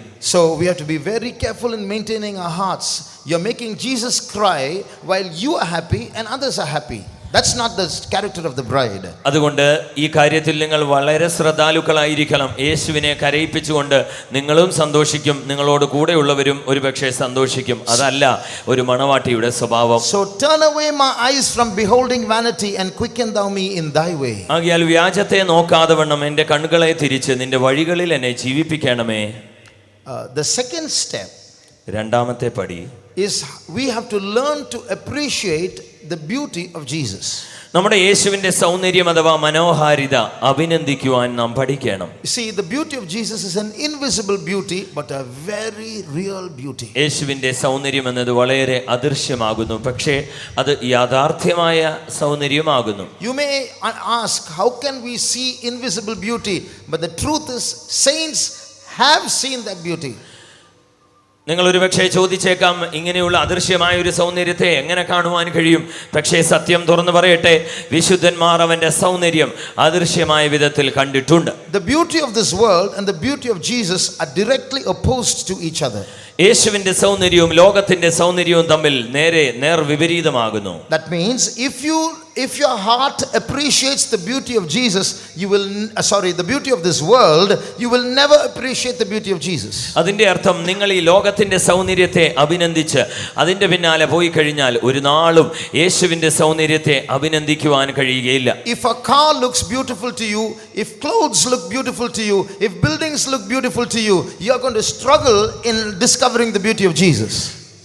നിങ്ങളുടെ കാർ അല്ലെങ്കിൽ പൊതുവെ കാറുകളോ വീടുകളോ കെട്ടിടങ്ങളോ നിങ്ങൾക്ക് വളരെ സൗന്ദര്യ വസ്തുവായി തോന്നുന്നുവെങ്കിൽ അതിനെ നിങ്ങൾ അധികമായി ആഗ്രഹിച്ച് അഭിനന്ദിക്കുന്നുവെങ്കിൽ, മറുവശത്ത് നിങ്ങൾ ദൈവത്തിൻ്റെ സൗന്ദര്യത്തെ അല്ലെങ്കിൽ യേശുവിൻ്റെ സൗന്ദര്യത്തെ അഭിനന്ദിക്കുവാൻ വളരെ പാടുപെടേണ്ടിയിരിക്കും.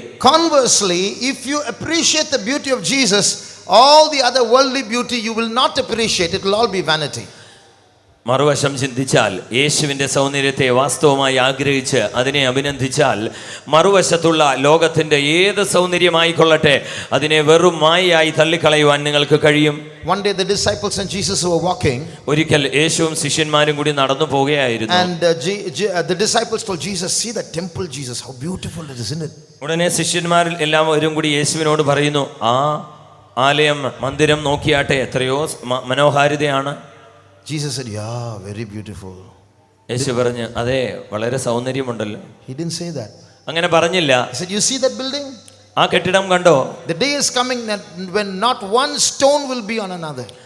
ഒരു നാൾ വരുന്നു, ഒരു ദിവസം വരുന്നു, കല്ലിന്മേൽ കല്ല് ശേഷിക്കാതെ പോകും. So the way Jesus looked at that building was different. The way the disciples looked at that building was different. അപ്പോൾ ഇതിൽ നിന്ന് നമുക്ക് മനസ്സിലാക്കുവാൻ കഴിയും, യേശുവിന്റെ വീക്ഷണവും ശിഷ്യന്മാർ ആ ആലയത്തെ മന്ദിരത്തെ നോക്കിയ വീക്ഷണവും വളരെ വ്യത്യസ്തമാകുന്നു. So we need to cultivate our hearts to start appreciating that invisible beauty of Jesus. ആകയാൽ യേശുവിന്റെ അദൃശ്യ സൗന്ദര്യത്തെ അത് പഠിച്ച് അതിനെ അഭിനന്ദിച്ച് ജീവിക്കുവാൻ നാം തന്നെ അഭ്യസിക്കേണ്ട. Come back to Song of Solomon chapter 1. വീണ്ടും ഉത്തമഗീതം 1-ാം അധ്യായത്തിലേക്ക് മടങ്ങി വരാം. We are going to see how the Shulamite was able to connect with the shepherd far away rather than connecting with the Solomon who was near her. ഇവിടെ ശൂന്യകാരിയായ പെൺകുട്ടി എങ്ങനെയാകുന്നു ദൂരെയുള്ള ഇടയ ചെറുക്കനുമായി ഒരു സംഭാഷണം അല്ലെങ്കിൽ ആശയവിനിമയം നടത്തുവാൻ കഴിയുന്നത്, എന്നാൽ അതേസമയം തന്നെ ശലോമോൻ തൻ്റെ അടുക്കലുമായിരുന്നു. In verse 12, 12-ാം വാക്യം, we see the king has brought her to the dining table. രാജാവ് എന്നെ തൻ്റെ ഭക്ഷണത്തിൻ്റെ മേശയിലേക്ക് കൊണ്ടുവരുന്നു. It's a beautiful place. അത് വളരെ മനോഹരമായ സ്ഥലമാകുന്നു. Read 1 Kings chapter 10 and verse 5. 1 രാജാക്കന്മാർ 10-ാം അധ്യായം 5-ാം വാക്യം വായിക്കാം. 4 and 5. ശേബാരാജ്ഞി ശലോമോന്റെ സകല ജ്ഞാനവും അവൻ പണിത അരമനയും അവന്റെ മേശയിലെ ഭക്ഷണവും അവന്റെ ഭൃത്യന്മാരുടെ ഇരിപ്പും അവന്റെ ശുശ്രൂഷകന്മാരുടെ നിലയും അവരുടെ ഉടുപ്പും അവന്റെ പാനപാത്രവാഹകന്മാരെയും യഹോവയുടെ ആലയത്തിലേക്കുള്ള അവന്റെ എഴുന്നള്ളത്തും കണ്ടിട്ട് അമ്പരന്നു പോയി. When Queen of Sheba had seen all Solomon's wisdom and the house that he had built and the meat of his table and the sitting of his servants and the attendance of his ministers and their apparel and his cupbearers and his ascent by which he went up to the house of the Lord, where there was no spirit in her. I want you to notice something here. ഇവിടെ ചില കാര്യങ്ങൾ നിങ്ങളുടെ ശ്രദ്ധയിലേക്ക് കൊണ്ടുവരുവാൻ ഞാൻ ആഗ്രഹിക്കുന്നു. What we read now was a description of Solomon's palace. ഇവിടെ നാം വായിച്ചത് ശലോമോന്റെ കൊട്ടാരത്തെ പറ്റി ചെറിയൊരു വിവരണമാകുന്നു. In particular, the description of Solomon's dining hall. പ്രത്യേകിച്ച് അവന്റെ ഭക്ഷണത്തിനുള്ള മുറിയുടെ അല്ലെങ്കിൽ മേശയുടെ ചുറ്റുമുള്ള കാര്യങ്ങൾ. Who is seeing it? ഇതാരാണ് കാണുന്നത്? A queen. ഒരു രാജ്ഞിയാണ്. She herself has a palace and she herself has a royal dining hall. അവൾക്ക് ഒരു കൊട്ടാരമുണ്ട്, അവൾക്ക് രാജകൊട്ടാരത്തിന് തുല്യമായ ഒരു ഭക്ഷണമേശയും മുറികളുമെല്ലാം ഉണ്ട്. But she comes to this palace and there's no more spirit in her. It's so beautiful, so grand. എന്നാൽ അവൾ ഇവിടെ ശലോമോന്റെ അരമനയിലേക്ക് വന്നിട്ട് അവളിൽ ആത്മാവില്ലാതെ പോയി എന്ന് പറയുന്നു, അഥവാ അവൾ അമ്പരന്ന് പോയി എന്ന് കാണുന്നു. But when the Shulamite girl, this village girl, is brought here, എന്നാൽ ഒരു ഗ്രാമീണ പെൺകുട്ടിയായ ശൂനേംകാരത്തിയെ ഇതേ കൊട്ടാരത്തിലേക്ക് കൊണ്ടുവന്നപ്പോൾ, Normally, when some village people are brought to the city, you will see big changes in them. സാധാരണയായി ഗ്രാമത്തിലുള്ളവരെ പട്ടണത്തിലേക്ക്, നഗരത്തിലേക്ക് കൊണ്ടുവന്നാൽ അവരിൽ വലിയ മാറ്റങ്ങൾ കാണുവാൻ കഴിയും. Their dress will change, their accent will change, their hairstyle will change, their walk will change, everything will change. അവരുടെ വസ്ത്രം മാറും, അവരുടെ സംഭാഷണം മാറും, അവരുടെ തലമുടിയുടെ ചെയ്യുന്ന രീതി മാറും, അവരുടെ മറ്റെല്ലാ വിധത്തിലും ഒരു മാറ്റമുണ്ടാകും, അവർ നടക്കുന്ന വിധം മാറും. But look at this girl. എന്നാൽ ഈ പെൺകുട്ടിയെ ഇവിടെ ശ്രദ്ധിക്കുക. She is brought into a palace which attracted another queen. ഒരു രാജ്ഞി അത്രയധികം ആകർഷിക്കപ്പെട്ട അതേ അരമനയിലേക്കാകുന്നു ഈ ഗ്രാമീണ പെൺകുട്ടി ഇപ്പോൾ വന്നിരിക്കുന്നത്. See what she is doing. എന്താണ് അവൾ പറയുന്നത്? Read verse 15, 16 and 17. 15, 16, 17 വാക്യം വായിച്ചാട്ടെ. എന്റെ പ്രിയേ, നീ സുന്ദരി, നീ സുന്ദരി തന്നെ. നിന്റെ കണ്ണ് പ്രാവിന്റെ കണ്ണുപോലെ ഇരിക്കുന്നു. എന്റെ പ്രിയനെ, നീ സുന്ദരൻ, നീ മനോഹരൻ. നമ്മുടെ കിടക്കയും പച്ചയാകുന്നു. നമ്മുടെ വീട്ടിന്റെ ഉത്തരം ദേവദാരുവും കഴുക്കോൽ സരളവൃക്ഷവുമാകുന്നു. Behold, thou art fair, my love. Behold, thou art fair. Thou hast dove's eyes. Behold, thou art fair, my beloved. A pleasant also a bed is green. The beams of a house are cedar, and are rafters of fir. Solomon is bringing her to the palace and saying, look at me, look at the palace. See how beautiful it is. You marry me, it's all for you. ശലോമോൻ ഇവളെ കൊട്ടാരത്തിലേക്ക് കൊണ്ടുവന്ന്, നോക്കുക, എൻ്റെ അരമനയൊന്ന് നോക്കിയാട്ടെ, ഈ കാണുന്നതെല്ലാം നിൻ്റേതായി തീരും, എന്നെ ഒന്ന് വിവാഹം കഴിച്ചാൽ മതി. But what is she saying? എന്നാൽ അവൾ എന്താണ് പറയുന്നത്? Her mind goes far away to some forest area, to some field where her beloved is, and says, you're very beautiful, my beloved. അവളുടെ മനസ്സ് പോകുന്നത് വളരെ വിദൂരമായ ഏതോ ഒരു ഗ്രാമപ്രദേശത്തിൽ. അവിടെ തൻ്റെ പ്രിയൻ പറയുന്നു, നീ എൻ്റെ പ്രിയെ, നീ സുന്ദരിയാകുന്നു. Our bed is green. നമ്മുടെ കിടക്ക പച്ചയാകുന്നു. What is that? അതിൻ്റെ അർത്ഥം എന്താകുന്നു? She's a village girl. The boy is a shepherd boy. So many times they have to sit on the grass. That's the bed. അതിൻ്റെ അർത്ഥം അവൾ ഒരു ഗ്രാമീണ പെൺകുട്ടിയാകുന്നു, അവനൊരു ഇടയബാലനാകുന്നു. അവരുടെ കിടക്ക എന്നുകൊണ്ട് ഉദ്ദേശിക്കുന്നത് ഒരു പുൽപ്പുറം, പച്ചപ്പായ പുൽപ്പുറം തന്നെ ആയിരിക്കും. And above her, around her were cedar trees and fir trees. The branches were going above. That's what she's saying as rafters and beams of cedar and fir. അവരുടെ ചുറ്റും, അല്ലെങ്കിൽ അവർ അങ്ങനെ ആയിരുന്നുവെങ്കിൽ അതിന് ചുറ്റും ദേവദാരു മരവും സരളവൃക്ഷവും ഒക്കെ ഉണ്ടായിരുന്നിരിക്കണം. അതുകൊണ്ടാണ് അവൾ പറയുന്നത്, നമ്മുടെ വീട്ടിൻ്റെ ഉത്തരം ദേവദാരുവും കഴുക്കോൾ സരളവൃക്ഷവുമെന്ന്. Her house is the open field. അതിൻ്റെ അർത്ഥം അവളുടെ വീടോ ഒരു തുറസായ സ്ഥലമാകുന്നു. Her bed is the green grass. അവളുടെ കിടക്ക പച്ചപ്പുള്ള ഒരു സ്ഥലവുമാകുന്നു. Her house, her shade is the trees above her. അവളുടെ വീടെന്ന് പറയുന്നത് അവർ കിടക്കുന്നതിന് മുകളിൽ ഉള്ള ചില മരം മാത്രമാകുന്നു. Can you see how she is able to connect with that situation that is far away, which is so simple, and disconnect it with this grand, attractive Solomon's dining hall? അതിവിദൂരമായിരിക്കുന്ന വളരെ ലളിതമായ ഇങ്ങനൊരു പാർപ്പിട സൗകര്യത്തെയും കണ്ടുകൊണ്ട് അവൾ ഇപ്പോൾ ആയിരിക്കുന്ന ഈ അരമനയുടെ ഈ ഭംഗികളെ എല്ലാം അവഗണിക്കുവാൻ അവൾക്ക് കഴിയുന്നത് എങ്ങനെയെന്ന് നിങ്ങൾക്ക് മനസ്സിലാകുന്നുവോ? So spiritually, we as the bride of Christ should get disconnected from this world. All these attractions should mean nothing to us, and we should learn to appreciate the invisible beauty of Jesus.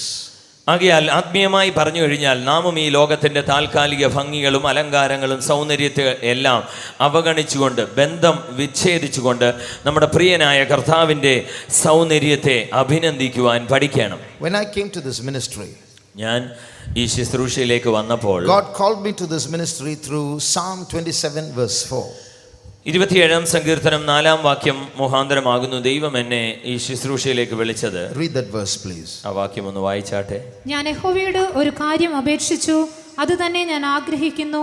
യഹോവയുടെ മനോഹരത്വം കാണുവാനും അവൻ്റെ മന്ദിരത്തിൽ ധ്യാനിപ്പാനും എൻ്റെ ആയുഷ്കാലമൊക്കെയും ഞാൻ യഹോവയുടെ ആലയത്തിൽ പാർക്കേണ്ടതിന് തന്നെ. One thing have I desired of the Lord, that will I seek after, that I may dwell in the house of the Lord all the days of my life, to behold the beauty of the Lord and to inquire in his temple. So God spoke to me in many ways through this verse, through the years.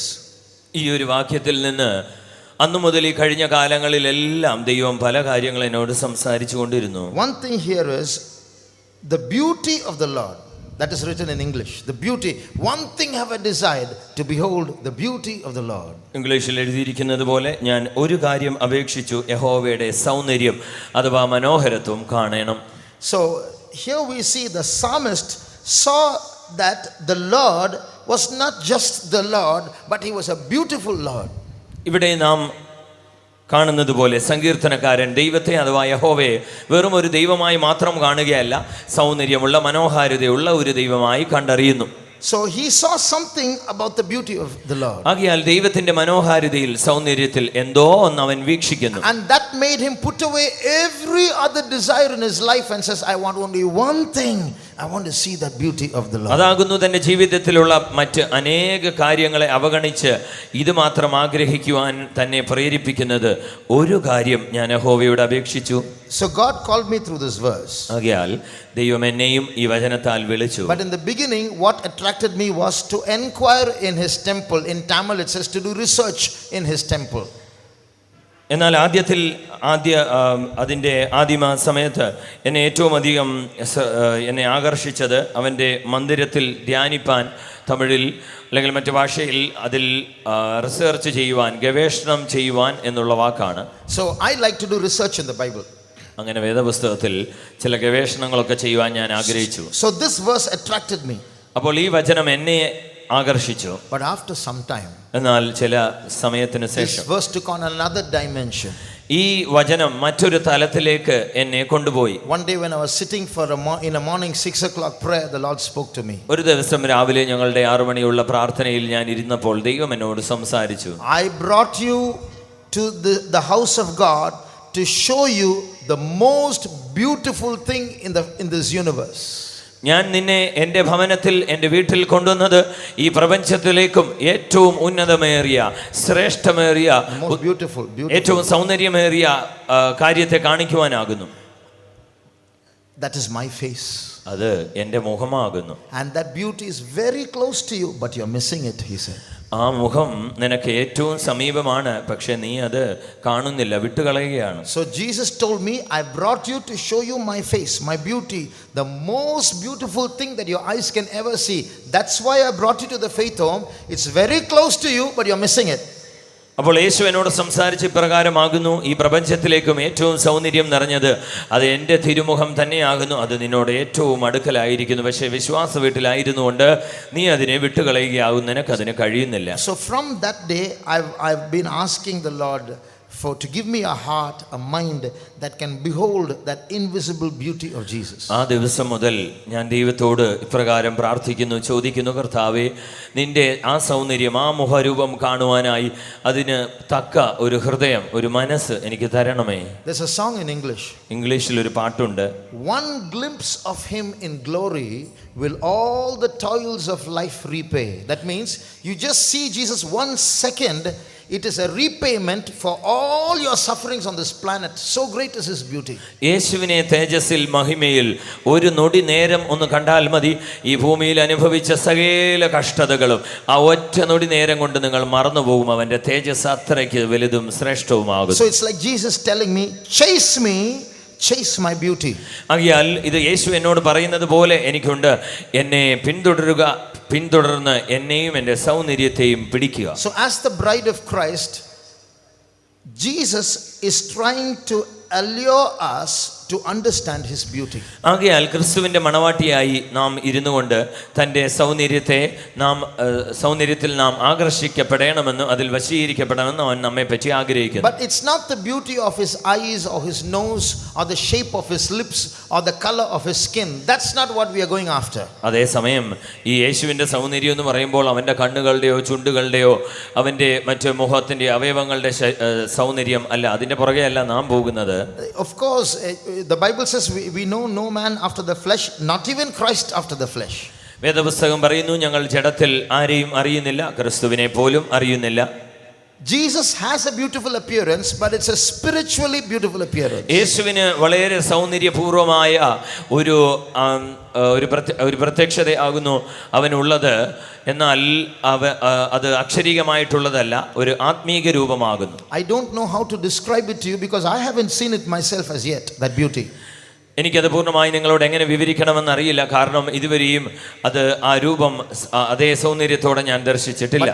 What I understand it is so attractive that if you see that beauty for 1 second, you will lose interest in everything else in this world. എങ്കിലും ഒരു കാര്യം നിങ്ങളോട് ഞാൻ പറഞ്ഞു മനസ്സിലാക്കി തരുവാൻ ആഗ്രഹിക്കുന്നു. അവൻ്റെ സൗന്ദര്യം ഏറ്റവും ശ്രേഷ്ഠവും ആകർഷണീയവുമാകുന്നു. അത് ഒരു നിമിഷം ഒരു നൊടി നേരം കണ്ടു കഴിഞ്ഞാൽ മറ്റെല്ലാ കാര്യങ്ങളെയും മറന്നുപോകും. When Jesus was hanging on the cross, യേശു ക്രൂശിൽ തൂങ്ങിക്കിടന്നപ്പോൾ he was trying to attract us.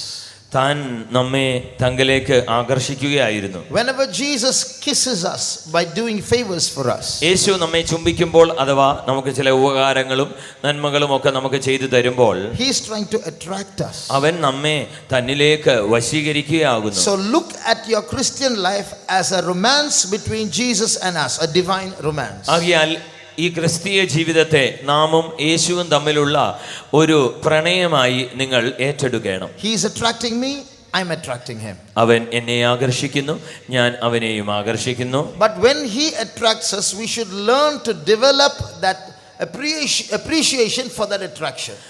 എന്നാൽ അവൻ നമ്മെ ആകർഷിക്കുമ്പോൾ അവനെ അഭിനന്ദിക്കുവാനുള്ളത് നാം പഠിച്ചിരിക്കണം, അതിന് നാം അഭ്യസിക്കണം.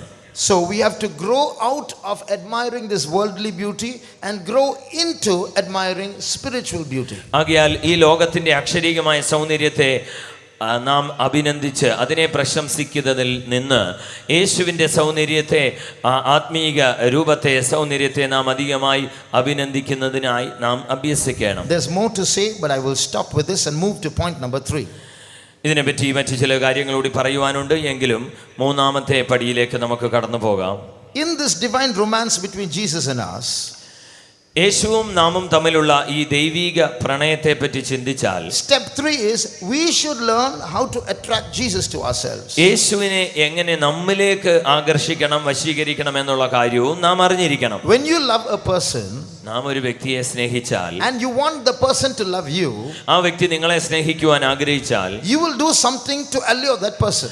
ആ വ്യക്തിയെ അല്ലെങ്കിൽ തൻ്റെ ശ്രദ്ധയെ ആകർഷിക്കുവാൻ നിങ്ങൾ എന്തെങ്കിലുമൊക്കെ ചെയ്യും. Is there anything that we can do to attract Christ to us? അങ്ങനെ വെച്ച് നോക്കി കഴിയുമ്പോൾ ഈ ക്രിസ്തുവിനെ നമ്മിലേക്ക് ആകർഷിക്കത്തക്ക വിധത്തിൽ എന്തെങ്കിലും നമുക്ക് ചെയ്യുവാൻ കഴിയുമോ?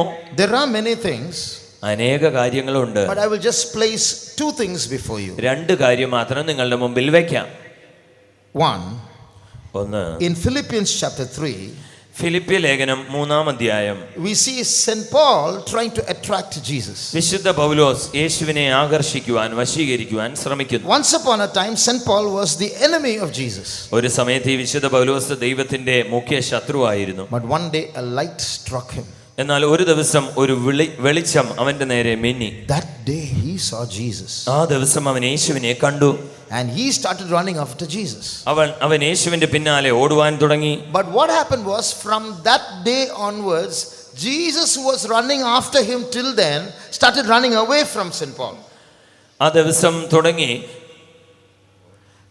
Till then, Jesus was running after St. Paul, but after that light struck St. Paul and St. Paul saw Jesus, Jesus started running away from St. Paul. അപ്പോൾ ആ ദിവസം വരെയും, അഥവാ വെളിച്ചം തൻ്റെ നേർക്ക് മിന്നിയ ദിവസം വരെയും യേശു വിശുദ്ധ പൗലോസിന്റെ പുറകെ ഓടിക്കൊണ്ടേ പിന്തുടർന്നു വരികയായിരുന്നു.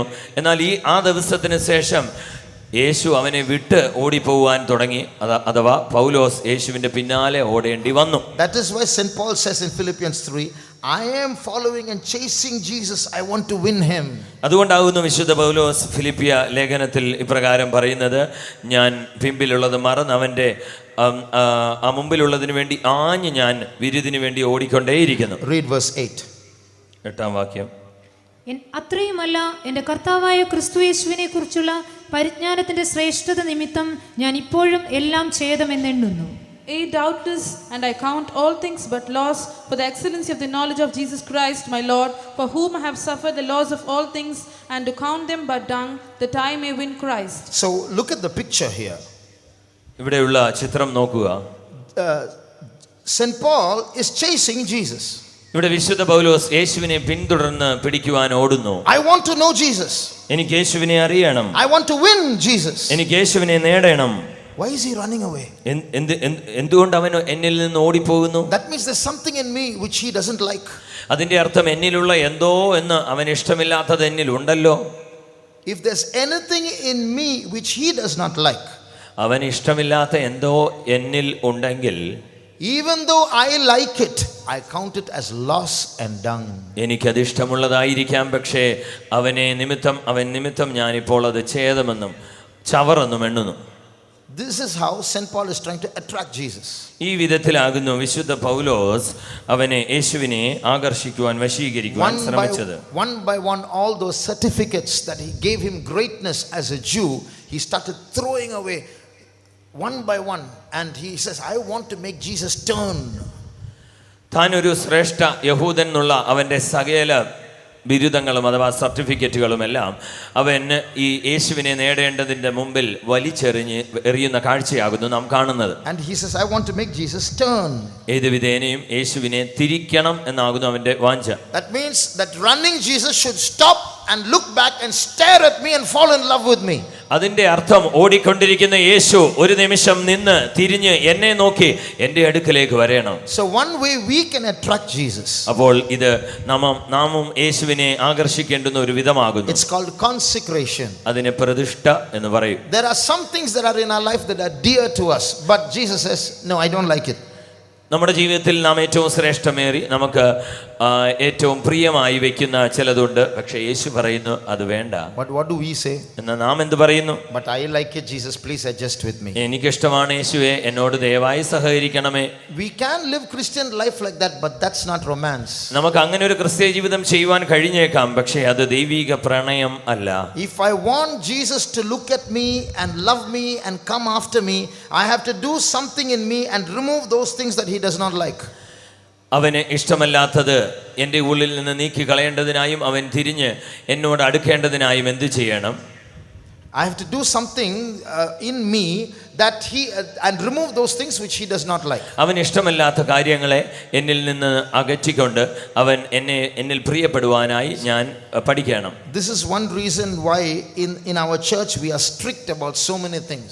ഇതുകൊണ്ടാകുന്നു നമ്മുടെ സഭയിൽ അനേക കാര്യങ്ങളെ പറ്റിയും നാം വളരെ കർശനമുള്ളവരായിരിക്കുന്നത്. Because it comes between us and Christ. എന്തുകൊണ്ടെന്നാൽ നാമും ക്രിസ്തുവും തമ്മിൽ ഇതിനിടയ്ക്ക് വരുന്ന പല വിഷയങ്ങളുണ്ട്. There are some seemingly small insignificant things that might seem harmless, but on the long run it can separate us from Christ.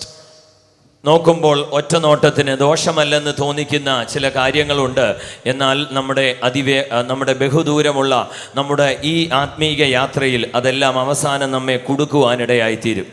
There is a believer in my church.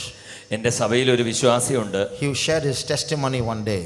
ഒരു ദിവസം താൻ ഒരു സാക്ഷ്യം എന്നോട് പങ്കുവെച്ചു. When he was a young boy, താൻ ഒരു യൗവനക്കാരനായ ആൺകുട്ടിയായിരുന്നപ്പോൾ, most of the time he was in the faith home. അധിക സമയവും താൻ വിശ്വാസ വീട്ടിൽ തന്നെയായിരുന്നു. He will take the servants of God visiting. താനാകുന്നു കർത്തൃ ശുശ്രൂഷകരെ സന്ദർശനത്തിനായി കൊണ്ടുപോകുന്നത്. One Saturday evening, ഒരു ശനിയാഴ്ച വൈകുന്നേരം, he must have been about 15 or 16 years old. അപ്പോൾ 15-16 വയസ്സേ തനിക്കുള്ളൂ. And he went to see a cricket match. താൻ ഒരു ക്രിക്കറ്റ് കളി കാണുവാൻ പോയി. He just sat there. അവിടെ പോയിരുന്നു. He was watching them playing. കുട്ടികൾ കളിക്കുന്നത് താൻ കാണുകയായിരുന്നു. Suddenly the coach came. പെട്ടെന്ന് അവിടുത്തെ കോച്ച് വന്നു. Can you play cricket? He asked. നിനക്ക് ക്രിക്കറ്റ് കളിക്കാൻ അറിയാമോ? അതെ. He said, sir, I played hockey. I've never held a bat in my hand. He said, the boy replied, I've played hockey. ഞാൻ hockey കളിച്ചിട്ടുണ്ട്, എന്നാൽ എൻ്റെ കൈ കൊണ്ട് ക്രിക്കറ്റ് ബാറ്റ് പിടിച്ചിട്ടില്ല. He said, never mind, you come. സാരമില്ല, നീ വന്നാട്ടെ. Hold the bat. ബാറ്റ് പിടിച്ചേ. First time in his life he held the bat. ജീവിതത്തിൽ അന്ന് ആദ്യമായി ക്രിക്കറ്റ് ബാറ്റ് കൈകൊണ്ട് പിടിച്ചു. And the bowler came and threw the ball at him. Bowler വന്നു, തൻ്റെ നേർക്ക് ബോളും എറിഞ്ഞു. First time in his life he's holding a bat, he hit a sixer. ആദ്യത്തെ ദിവസം അല്ലെങ്കിൽ തൻ്റെ ജീവിതത്തിൽ ബാറ്റ് കൈകൊണ്ട് പിടിക്കുന്നത് ആദ്യമായിട്ടാണ്. ആ ബോള് താൻ സിക്സ് അടിച്ചു കളഞ്ഞു. From that day he became a famous cricket player. That night he did not go for the tarring meeting. From that day for 30 years he never came back to the faith home. അന്ന് രാത്രി മുതൽ പിന്നീട് താൻ ഒരു വലിയ cricket കളിക്കാരനായി മാറി. അന്ന് രാത്രിയിലത്തെ കാത്തിരിപ്പ് ഒഴിവാക്കിയതേ ഉള്ളൂ. പിന്നെ 30 വർഷക്കാലം അങ്ങോട്ട് പിന്നെ ബന്ധമില്ലായിരുന്നു. He never came to the faith home. Faith ഹോമിൽ വന്നേ ഇല്ല. He became a smoker, he became a drunkard. താനൊരു പുകവലിക്കാരനായി മദ്യപാനിയായി തീർന്നു. So after 30-year-long journey, he came back to the faith home by God's mercy. കർത്താവിന്റെ മഹാകരുണയാൽ 30 വർഷത്തിന് ശേഷം വീണ്ടും വിശ്വാസ ഭവനത്തിലേക്ക് മടങ്ങി വന്നു. So there are small things. What is wrong? Instead of getting ready for the tarrying meeting, for a pastime, he went and sat and just watched cricket, that's all. That harmless thing became such a source of backsliding for him. ഇത് ചെറിയൊരു കാര്യമാകുന്നു. കാത്തിരിപ്പ് കൂട്ടത്തിൻ്റെ സമയത്ത് വെറുതെ ഒന്ന് cricket കളി കാണാൻ പോയതാണ്. അതവനെ വളരെ പിന്മാറ്റത്തിലേക്ക് വിദൂരമായ പ്രത്യാഘാതങ്ങൾ ഉണ്ടാക്കുന്ന വിധത്തിൽ കൊണ്ട് Let's make a decision today to be strict with ourselves. ആകയാൽ ഇന്ന് രാത്രികാലം നമ്മോട് തന്നെ കർശനമായിരിക്കേണ്ടതിന് നമുക്ക് തീരുമാനിക്കാം. You can't have the world and Jesus. യേശുവും ലോകവും ഒരേ സമയത്ത് കൊണ്ടു നടക്കുവാൻ സാധ്യമേ അല്ല. If you have the world and Jesus and try to have both husbands with you, you will finally lose Jesus. നിങ്ങൾ യേശുവും ലോകവും എന്ന രണ്ട് ഭർത്താക്കന്മാരെ ഒരേ സമയത്ത് കൊണ്ടു നടക്കുന്നെങ്കിൽ അവസാനം നഷ്ടപ്പെടുവാൻ പോകുന്നത് യേശുവിനെ തന്നെയാകുന്നു. St. Paul says, I am full of zeal to espouse you to one husband, even Christ. വിശുദ്ധ പൗലോസ് പറയുന്നത്, ഞാൻ നിങ്ങളെക്കുറിച്ച് ദൈവത്തിന്റെ എരിവോടെ എരിയുന്നു, നിങ്ങളെ ക്രിസ്തു എന്ന ഏക പുരുഷന് വിവാഹ നിശ്ചയം ചെയ്യുവാൻ വേണ്ടി. Let's not get attracted with all the fashions of this world. ആകയാൽ ദയവായി നാം ആരും ലോകത്തിന്റെ ഫാഷനുകൾ ആഡംബരങ്ങളിൽ ആകർഷിക്കപ്പെടരുതേ. Let's put away all those things in our life which displease Christ. നമ്മുടെ ക്രിസ്തുവിനെ വിഷമിപ്പിക്കുന്ന, അവന് പ്രസാദം വരുത്താത്ത ഇങ്ങനെയുള്ള സകല കാര്യങ്ങളിൽ നിന്ന് നമുക്ക് അകന്നിരിക്കാം. I know one young brother. ഒരു യൗവനക്കാരനായ സഹോദരനെ എനിക്കറിയാം. He was a model. അവനൊരു മോഡലായിരുന്നു. He was a DJ. താനൊരു DJ ആയിരുന്നു. He was a dancer. താനൊരു നൃത്ത And then he അഭ്യസിച്ചവനായിരുന്നു. became a director of short films. അത് കഴിഞ്ഞ് ചെറിയ പടങ്ങളൊക്കെ സംവിധാനം ചെയ്യുന്ന വ്യക്തിയായി. But suddenly he came in connection with Christ. എന്നാൽ പെട്ടെന്ന് താൻ കടന്നു വന്ന് ക്രിസ്തുവുമായി ഒരു ബന്ധത്തിൽ ഏർപ്പെട്ടു. He put away everything. എല്ലാ കാര്യങ്ങളും വേണ്ട എന്ന് വെച്ചു. He even put away his smartphone. He has only a basic phone with him now. തൻ്റെ സ്മാർട്ട് ഫോണും താൻ വേണ്ട എന്ന് വെച്ചു. ഒരു സാധാരണ മൊബൈൽ പിന്നീട് ഉപയോഗിച്ചു. His one focus is, I want Jesus. ഇപ്പോൾ തൻ്റെ ഒരേ ഒരു ആഗ്രഹം, തൻ്റെ ശ്രദ്ധാവിഷയം, എനിക്ക് യേശുവിനെ നേടണം. So let's not be defiled by the things of this world. ആകയാൽ ഈ ലോകത്തിലെ കാര്യങ്ങൾ കൊണ്ട് ദയവായി നാം മലിനപ്പെട്ടു പോകരുതേ. Make Jesus turn towards you through this consecration. ഈ പ്രതിഷ്ഠയിലൂടെ കർത്താവ് നിങ്ങളിലേക്ക് തിരിഞ്ഞു വരുവാൻ, ആകർഷിക്കപ്പെടുവാൻ നിങ്ങൾ ഇടയാക്കണം. A second way we can attract Jesus. യേശുവിനെ ആകർഷിക്കേണ്ടുന്ന ഒരു രണ്ടാമത്തെ വിധമുണ്ട്. Turn to Song of Solomon chapter 4. ഉത്തമഗീതം 4-ാം അധ്യായം. We see a small backsliding taking place in the life of the Shulamite. ഈ ശൂന്യംകാരിത്തിയുടെ ജീവിതത്തിൽ ചെറിയൊരു പിന്മാറ്റത്തിന്റെ അനുഭവം നമുക്കവിടെ കാണാം. What happens to her? എന്താകുന്നു അവൾക്ക് സംഭവിക്കുന്നത്? In her love journey with the shepherd boy, ഇടയ ബാലനുമായിട്ടുള്ള തന്റെ പ്രണയ യാത്രയിൽ there was a time when she got distracted by a place called Lebanon. Lebanon എന്ന ഒരു സ്ഥലം കൊണ്ട് അവളുടെ ശ്രദ്ധ ചിലപ്പോഴൊക്കെ അങ്ങോട്ട് തിരിയുമായിരുന്നു. If you look at the map behind us, പുറകിൽ ഉള്ള ഭൂപടം നോക്കിയാൽ this white patch is the country of Israel. ഈ വെള്ള ഭാഗം എന്നത് ഇസ്രായേലിന്റെ, that's the map of Israel. അത് ഇസ്രായേലിന്റെ ഭൂപടമാകുന്നു. So above Israel to the north, that small country is Lebanon. ഇസ്രായേലിന്റെ ഏറ്റവും മുകൾ ഭാഗത്ത് അഥവാ കിഴക്ക് ഭാഗത്ത് കാണുന്ന ചെറിയ സ്ഥലമാണ് Lebanon. In the border between Lebanon and Israel there are mountains. ഈ ഇസ്രായേലിന്റെയും ലെബാനോന്റെയും അതിർത്തിയിൽ ഒരു പർവ്വതമുണ്ട്. This woman is standing on those mountains and watching Lebanon. She's attracted to the beauty of Lebanon. ഈ പെൺകുട്ടി അഥവാ ശൂന്യംകാരത്തി ഈ പർവ്വതത്തിൽ നിന്നുകൊണ്ട് ലെബനന്റെ സൗന്ദര്യം വീക്ഷിക്കുകയാണ്. If you read verse 8 of chapter 4, 4-ാം അധ്യായം 8-ാം വാക്യം വായിച്ചാൽ, the shepherd boy is going to the foot of the mountain and calling to her saying, come down from there. ഈ ഇടയ ബാലൻ ആ പർവ്വതത്തിന്റെ താഴെ ഏറ്റവും ചുവട്ടിൽ ചെന്ന് ഈ കാന്തെ അല്ലെങ്കിൽ ശൂന്യംകാരിയെ വിളിക്കുകയാണ്, നീ ദേവി അത് വിട്ട് എന്നോടുകൂടെ വരിക. Read that verse please. കാന്തേ ലെബാനോനെ വിട്ട് എന്നോടുകൂടെ വരിക. Amana മുകളും Senir Hermon കൊടുമുടികളും സിംഹങ്ങളുടെ ഗുഹകളും പുള്ളിപ്പുലികളുടെ പർവ്വതങ്ങളും വിട്ടുപോരുക. Come with me from Lebanon, my spouse, with me from Lebanon. Look from the top of Amana, from the top of Shenir and Hermon, from the lion's den, from the mountains of the leopards. So come back to this map. ആകയാൽ ഈ ഭൂപടത്തിലേക്ക് നമുക്ക് തിരിച്ചു വന്നാൽ the Shulamite girl, is standing on the mountains of that border Lebanon and Israel and looking towards Lebanon. ഈ ശൂനേംകാരത്തി പെൺകുട്ടി ലെബനാന്റെയും ഇസ്രായേലിന്റെയും അതിർത്തിയിലുള്ള പർവ്വതനിരയിൽ നിന്നുകൊണ്ട് ലെബാനോനെ വീക്ഷിച്ചുകൊണ്ടിരിക്കുകയാണ്. And from inside Israel, her beloved is calling out to her and saying, "Come down from Lebanon." അപ്പോൾ Israel ഭാഗത്ത് നിന്നുകൊണ്ട് തൻ്റെ കാന്തൻ വിളിക്കുകയാകുന്നു, നീ ലെബനനെ വിട്ട് വരിക. So this is the picture that you have to put in your mind. ഇതാകുന്നു നിങ്ങളുടെ മനസ്സിൽ നിങ്ങൾ വരയ്ക്കേണ്ടുന്ന ചിത്രം. And what is he saying? എന്താകുന്നു അവൻ പറയുന്നത്? Read verse 6. 6-ാം വാക്യം. വെയിലാറി നിഴൽ കാണാതെ ആകുവോളം ഞാൻ മൂറിൻ മലയിലും കുന്തിരിക്ക കുന്നിലും ചെന്നിരിക്കാം. Until the day break and the shadows flee away, I will get me to the mountain of myrrh and to the hill of frankincense. What is this mountain of myrrh and hill of frankincense? ഈ മൂറിൻ മല അല്ലെങ്കിൽ കുന്തിരിക്ക് കുന്ന് എന്നെല്ലാം പറയുന്നത് എന്താകുന്നു? This is Jerusalem. ഇവിടെ താഴെ കാണുന്നതാകുന്നു യെരുശലേം. In Jerusalem is the temple. യെരുശലേമിലാകുന്നു ആലയം. The temple is the place where is on a mountain. The temple is on a mountain. ഈ പർവ്വതം, ഈ ആലയം എന്നത് ഒരു പർവ്വതത്തിലാണ്. And in the temple you will see frankincense and myrrh often. ആ ആലയത്തിൽ എപ്പോഴും കുന്തിരിക്കവും മൂറും ഒക്കെ ഉണ്ട്. It goes up as smoke. അത് ഒരു പുകയായി ഉയർന്നുകൊണ്ടേ ഇരിക്കുമല്ലോ. So the bridegroom is saying, I'm going to Jerusalem to the temple mount. You come down from Lebanon with me from there. ആകയാൽ ഇവിടെ മണവാളൻ അഥവാ ഇടയബാലൻ പറയുന്നത്, ഞാൻ ഇത് വിട്ട് ഞാനിപ്പോൾ യെരുശലേമിലേക്ക് അവിടേക്ക് പോവുകയാകുന്നു, നീ ഈ ലെബാനോനെ വിട്ട് എൻ്റെ കൂടെ അവിടേക്ക് വരിക. So when you look at this woman, ആകയാൽ ഈ സ്ത്രീയെ നോക്കിയാൽ she is facing Lebanon, her back is facing Jerusalem. തൻ്റെ മുഖം ലെബാനോന് നേരെയും തൻ്റെ പുറം ഇവിടെ ഇസ്രായേലിന് നേരെയും അഥവാ ആലയത്തിന് നേരെയുമാകുന്നു. Now her beloved is calling her, come from there. ഇപ്പോൾ തൻ്റെ പ്രാണപ്രിയൻ വിളിക്കുന്നത്, നീ അത് വിട്ട് ലെബാനോൻ വിട്ട് വരിക. What does she do? അവൾ എന്ത് ചെയ്യും? She's forgotten her lover. അവളുടെ പ്രാണപ്രിയനെ അല്പം മറന്നുപോയി. Now she's distracted by Lebanon. ഇപ്പോൾ ലെബാനോൻ കൊണ്ട് അവളുടെ ശ്രദ്ധ തിരിഞ്ഞുപോയി. Lebanon means many things. Lebanon എന്ന് പറഞ്ഞാൽ അനേക കാര്യങ്ങൾക്ക് നിഴലാകുന്നു. For the time being, it symbolizes this world. ഇപ്പോൾ നമ്മുടെ വിഷയത്തോടനുബന്ധിച്ച് അത് ലോകത്തെ പ്രതിപാദിക്കുന്നു. And she is looking at the world and she's forgotten her bridegroom. അതിന്റെ അർത്ഥം ലോകത്തെ നോക്കിക്കൊണ്ട് പ്രാണപ്രിയനെ മറന്നുപോയി. And she hears a voice from the back. പുറകിൽ ഒരു ശബ്ദം കേൾക്കുന്നു, My spouse, come down from there. എന്റെ കാന്തേ, നീ അവിടെ നിന്ന് ഇറങ്ങി വരിക. I'm going to the temple where your maker is. Come with me there.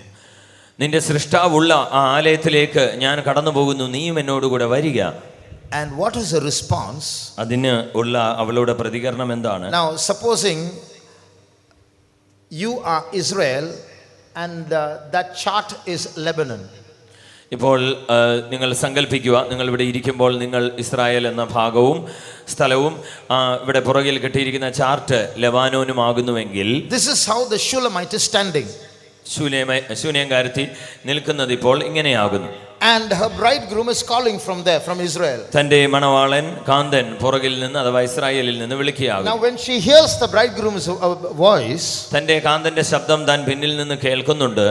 she turns like this. ഇങ്ങനെ പെതുക്കെ തിരിഞ്ഞു വരികയാണ്. Not fully turned, മുഴുവനുമായി തിരിഞ്ഞിട്ടില്ല, just half turned. പകുതിയെ തിരിഞ്ഞിട്ടുള്ളൂ. And what does the bridegroom say? എന്താണ് മണവാളൻ പറയുന്നത്? Read verse 9. 9-ാം വാക്യം. എന്റെ സഹോദരി, എന്റെ കാന്തേ, നീ എന്റെ ഹൃദയത്തെ അപഹരിച്ചിരിക്കുന്നു. ഒരു നോട്ടം കൊണ്ടും കഴുത്തിലെ മാല കൊണ്ടും നീ എന്റെ ഹൃദയത്തെ അപഹരിച്ചിരിക്കുന്നു. Thou hast ravished my heart, my sister, my spouse.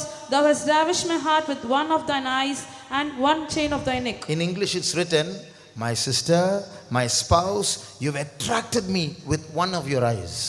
ഇംഗ്ലീഷിൽ എഴുതിയിരിക്കുന്നത്, എൻ്റെ സഹോദരി, എൻ്റെ കാന്തേ, നീ എന്നെ ആകർഷിക്കുന്നത് ഒരു കണ്ണിൻ്റെ നോട്ടം കൊണ്ടാണ്.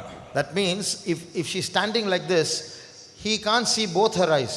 He can see only one eye. അതിൻ്റെ അർത്ഥം, ഇപ്പോൾ ഇവിടെ നിൽക്കുന്നത് പോലെ താൻ നോക്കുന്നത് കൊണ്ട് അവന് അവളുടെ രണ്ട് കണ്ണുകളും ഒരുമിച്ച് കാണുവാൻ കഴിയുന്നില്ല, ഒരു കണ്ണ് മാത്രമേ കാണുന്നുള്ളൂ. What does this show?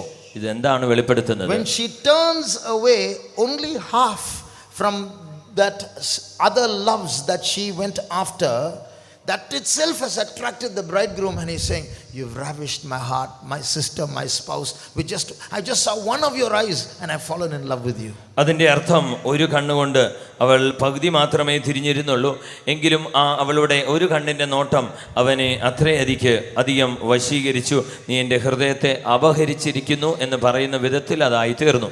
What does that mean? അതിൻ്റെ അർത്ഥം എന്താണ്? Any small thing that we leave for Christ's sake, ക്രിസ്തുവിൻ നിമിത്തം, ക്രിസ്തുവിന് വേണ്ടി നിങ്ങൾ അല്ലെങ്കിൽ നാം വിടുന്ന ഒരു ചെറിയ കാര്യം പോലും, even if that heart comes, you have not even left it, but that heart comes to leave it, അത് നിങ്ങൾ പൂർണ്ണമായി വിട്ടിട്ടില്ല, ഹൃദയത്തിൽ വിടണം എന്നൊരു ചിന്ത വരുമ്പോൾ തന്നെ that itself will attract your bride. അത് തന്നെ നിങ്ങളുടെ മണവാളനെ ഏറ്റവും ആകർഷിക്കുന്നതാകും. At least you have thought of coming after me. I love you, my bride. അതെ, എൻ്റെ പിന്നാലെ വരാൻ നിനക്കൊരു ആഗ്രഹമുണ്ടല്ലോ, ചിന്തയുണ്ടല്ലോ, അത് എൻ്റെ ഹൃദയത്തെ അപഹരിച്ചിരിക്കുന്നു. Many years ago, ചില വർഷങ്ങൾക്ക് മുമ്പ് in the church where I was serving, ഞാൻ ശുശ്രൂഷ ചെയ്തുകൊണ്ടിരുന്ന സഭയിൽ there was a small boy. ഒരു ചെറിയ ബാലനുണ്ടായിരുന്നു. He must have been about 11 or 12 years old. അവനൊരു 11-12 വയസ്സ് മാത്രമേ കാണൂ. He was studying Sunday school. താൻ സൺഡേ സ്കൂൾ പഠിക്കുകയായിരുന്നു. His parents told him, "If you score above 90 in Sunday school, I'll give you a prize. I'll give you a new dress." തന്റെ മാതാപിതാക്കൾ പ്രകാരം പറഞ്ഞു, നീ സൺഡേ സ്കൂളിൽ 90% മുകളിൽ മാർക്ക് വാങ്ങിയാൽ ഞാൻ നിനക്കൊരു സമ്മാനം അല്ലെങ്കിൽ ഒരു വസ്ത്രം, ഒരു ഡ്രസ്സ് പുതിയത് വാങ്ങിത്തരാം. A new set of clothes. ഒരു പുതിയ ജോഡി വസ്ത്രം. He got above 90. തനിക്ക് 90 മാർക്കിന് മുകളിൽ കിട്ടി. So he went and asked his parents, തന്റെ മാതാപിതാക്കളോട് പോയി ചോദിച്ചു, "Please don't buy me clothes, give me money." എനിക്ക് വസ്ത്രം വേണ്ട, അതിനുള്ള കാശ് ഇഞ്ഞ് തന്നാൽ മതി. So, "No, we won't give you money. What is, you will spend it for something, we won't give you." ഒരിക്കലും നിനക്ക് പണം തരത്തില്ല, അതിന് നിനക്ക് എന്തിന്റെ ആവശ്യമുണ്ട്, ആവശ്യമില്ല എന്ന് പറഞ്ഞു. And you'll spend it for something else, so we won't give.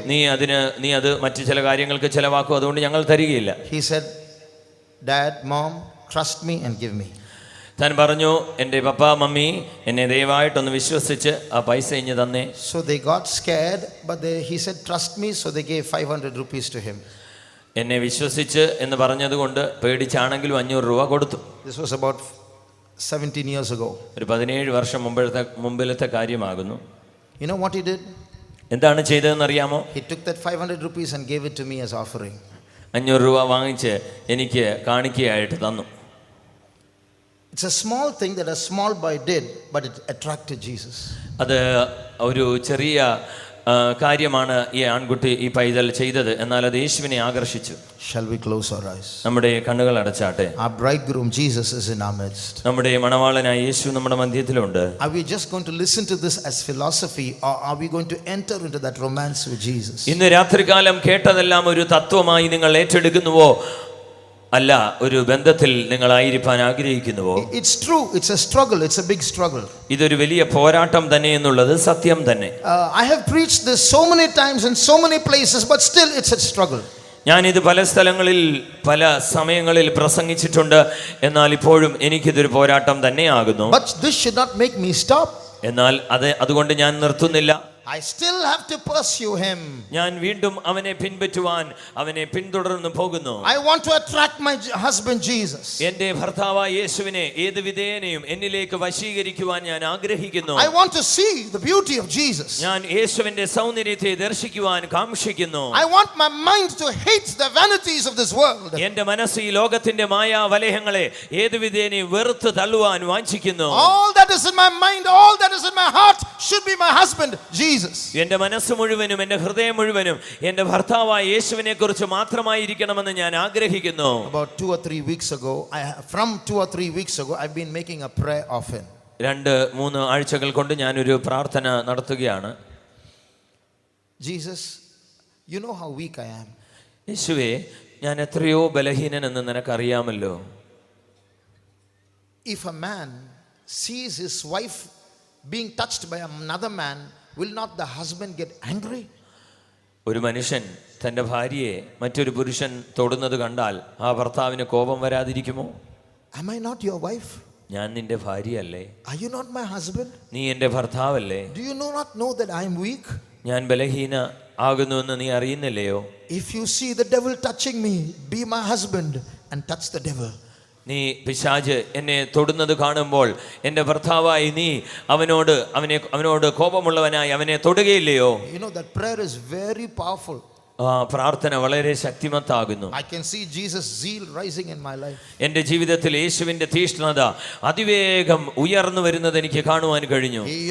I can see his anger burning when Satan tries to allure me away. സാത്താൻ എന്നെ വശീകരിച്ചുകൊണ്ട് പോകുവാൻ ശ്രമിച്ചാലും യേശു ഏത് വിധത്തിലാകുന്നു അതിന് വിരോധമായി പ്രവർത്തിക്കുന്നത് എനിക്ക് വേണ്ടി തീഷ്ണതയുള്ളവനായിരിക്കുന്നത് കാണുവാൻ എനിക്ക് കഴിഞ്ഞു. Shall we close our eyes? നമ്മുടെ കണ്ണുകളെ ദയവായി അടച്ചാട്ടെ. How many want that husband Jesus close to you? എത്ര പേർക്ക് ഈ ഭർത്താവായ യേശു നിന്റെ ഏറ്റവും സമീപമായിരിക്കണമെന്ന് I ആഗ്രഹിക്കുന്നു? want to turn my attention towards Jesus. എന്റെ ശ്രദ്ധ മുഴുവനും എന്റെ യേശുവിലേക്ക് തിരിക്കുവാൻ ഞാൻ വാഞ്ചിക്കുന്നു. Shall we all together attract Jesus tonight? ഇന്ന് രാത്രികാലം നമുക്ക് എല്ലാവർക്കും ചേർന്നൊന്ന് യേശുവിനെ ആകർഷിച്ചാലോ? I want to hate the world. ഞാൻ ഈ ലോകത്തെ വെറുക്കുവാൻ I വാഞ്ചിക്കുന്നു. want to put away everything that Jesus does not want in my life. യേശു എന്റെ ജീവിതത്തിൽ പാടില്ല എന്ന് ആഗ്രഹിക്കുന്നത് എന്തും വെറുക്കുവാൻ ഞാൻ I ആഗ്രഹിക്കുന്നു. want Jesus to be my husband. എന്റെ ഭർത്താവ് യേശു മാത്രമായിരിക്കണമെന്ന് ഞാൻ I ആഗ്രഹിക്കുന്നു. want to please only my husband. എന്റെ ഭർത്താവിനെ മാത്രം പ്രസാദിപ്പിക്കണമെന്ന് ഞാൻ I വാഞ്ചിക്കുന്നു. want to put away everything that displeases him. എന്റെ കർത്താവിനെ പ്രിയമാകാത്ത പ്രസാദപ്പെടുത്താത്ത സകലതും ഉപേക്ഷിക്കുവാൻ ഞാൻ വാഞ്ചിക്കുന്നു. Please close your eyes and listen. ദയവായി നിങ്ങളുടെ കണ്ണുകൾ അടച്ച് ഇവിടെ ശ്രദ്ധിച്ചാട്ടെ. I'm going to ask you to put up your hands now. Don't put it up now. ഇപ്പോൾ നിങ്ങളുടെ കൈകൾ ഉയർത്തേണ്ട. But I'm going to ask you to put up your hands. എന്നാൽ കൈകൾ ഉയർത്തുവാൻ പറയുന്ന ഒരു സമയമുണ്ട്. When you put up your hands, എപ്പോഴാകുന്നു കൈ ഉയർത്തേണ്ടുന്നത്? it's like the Shulamite turning half towards Jesus. ശൂലേങ്കാരുത്തി യേശുവിനോട് പകുതി തിരിയുമ്പോൾ It's like that. അത് അങ്ങനെയാകുന്നു. He can see only one eye. അവന് ഒരു കണ്ണ് മാത്രമേ, ഒരു നോട്ടം മാത്രമേ ലഭിക്കുന്നുള്ളൂ. We have not made any practical changes in our life. നമ്മുടെ ജീവിതത്തിൽ പ്രായോഗികമായ മാറ്റങ്ങളൊന്നും നാം വരുത്തിയിട്ടില്ല. But we are only expressing our desire. നമ്മുടെ ആഗ്രഹം, നമ്മുടെ വാഞ്ച നാം വെളിപ്പെടുത്തുമ്പോൾ, Those who say, I want to please Jesus. യേശുവിനെ പ്രസാദിപ്പിക്കണമെന്ന് ആഗ്രഹിക്കുന്നു എന്ന് പറയുന്നവർ, I want to hate this world. ഈ ലോകത്തെ വെറുക്കണമെന്ന് ഞാൻ ആഗ്രഹിക്കുന്നു I don't want to commit spiritual adultery.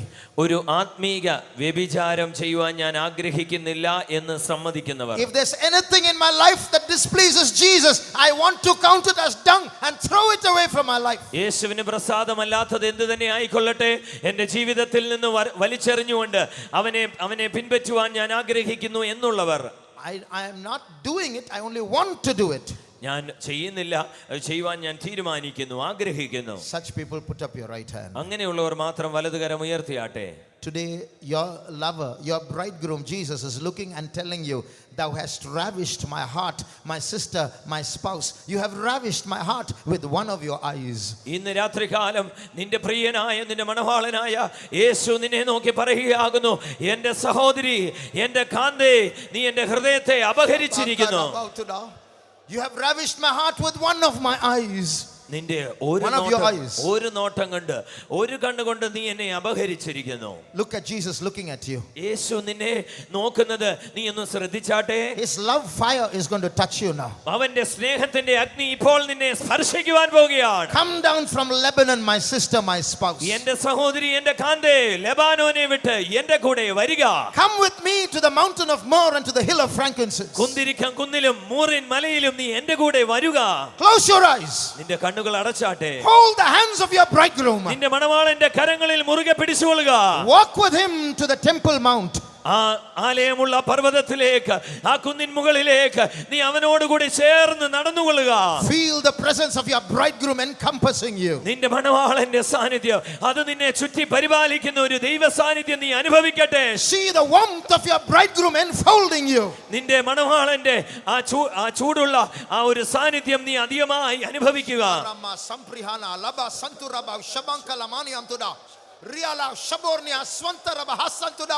Shidamankaraya Sapura Mankalamani Amtuda. Jesus, thank you, Jesus.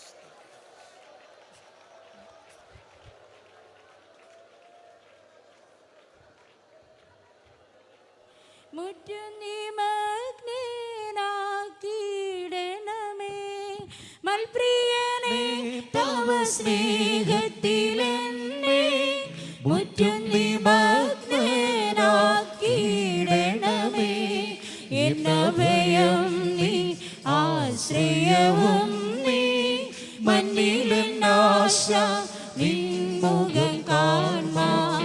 എന്നഭയം നീ ആശ്രയവും നീ മണ്ണിലെന്നാശ നിൻ മുഖം കാണാൻ സ്വർഗപിതാവേ നിൻ വചനത്തിൽ എൻ കാലടികൾ സ്ഥിരമാക്കണമേ സ്വർഗപിതാവേ നിൻ വചനത്തിൽ എൻ കാലടികൾ സ്ഥിരമാക്കണമേ യാതൊരനീതിയും യേശിടാതെന്റെ യാത്രയെ ദിനവും നീ നടത്തണമേ യാതൊരനീതിയും യേശിടാതെന്റെ യാത്രയെ ദിനവും നീ നടത്തണമേ മൽപ്രിയനേ തവ സ്നേഹത്തിലെന്നെ മുറ്റും നീ മഗ്നനാക്കിയിടണമേ മൽപ്രിയനേ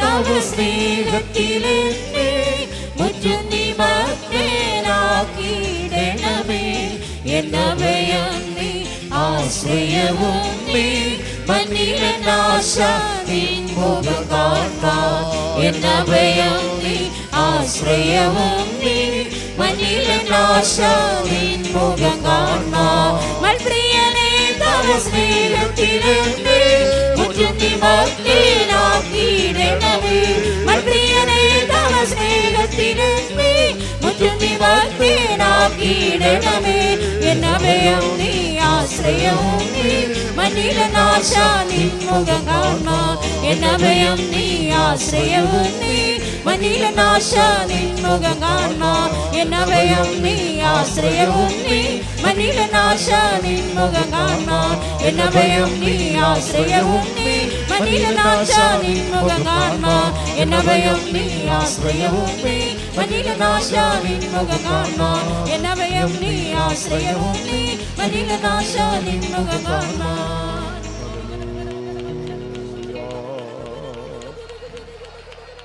Hallelujah.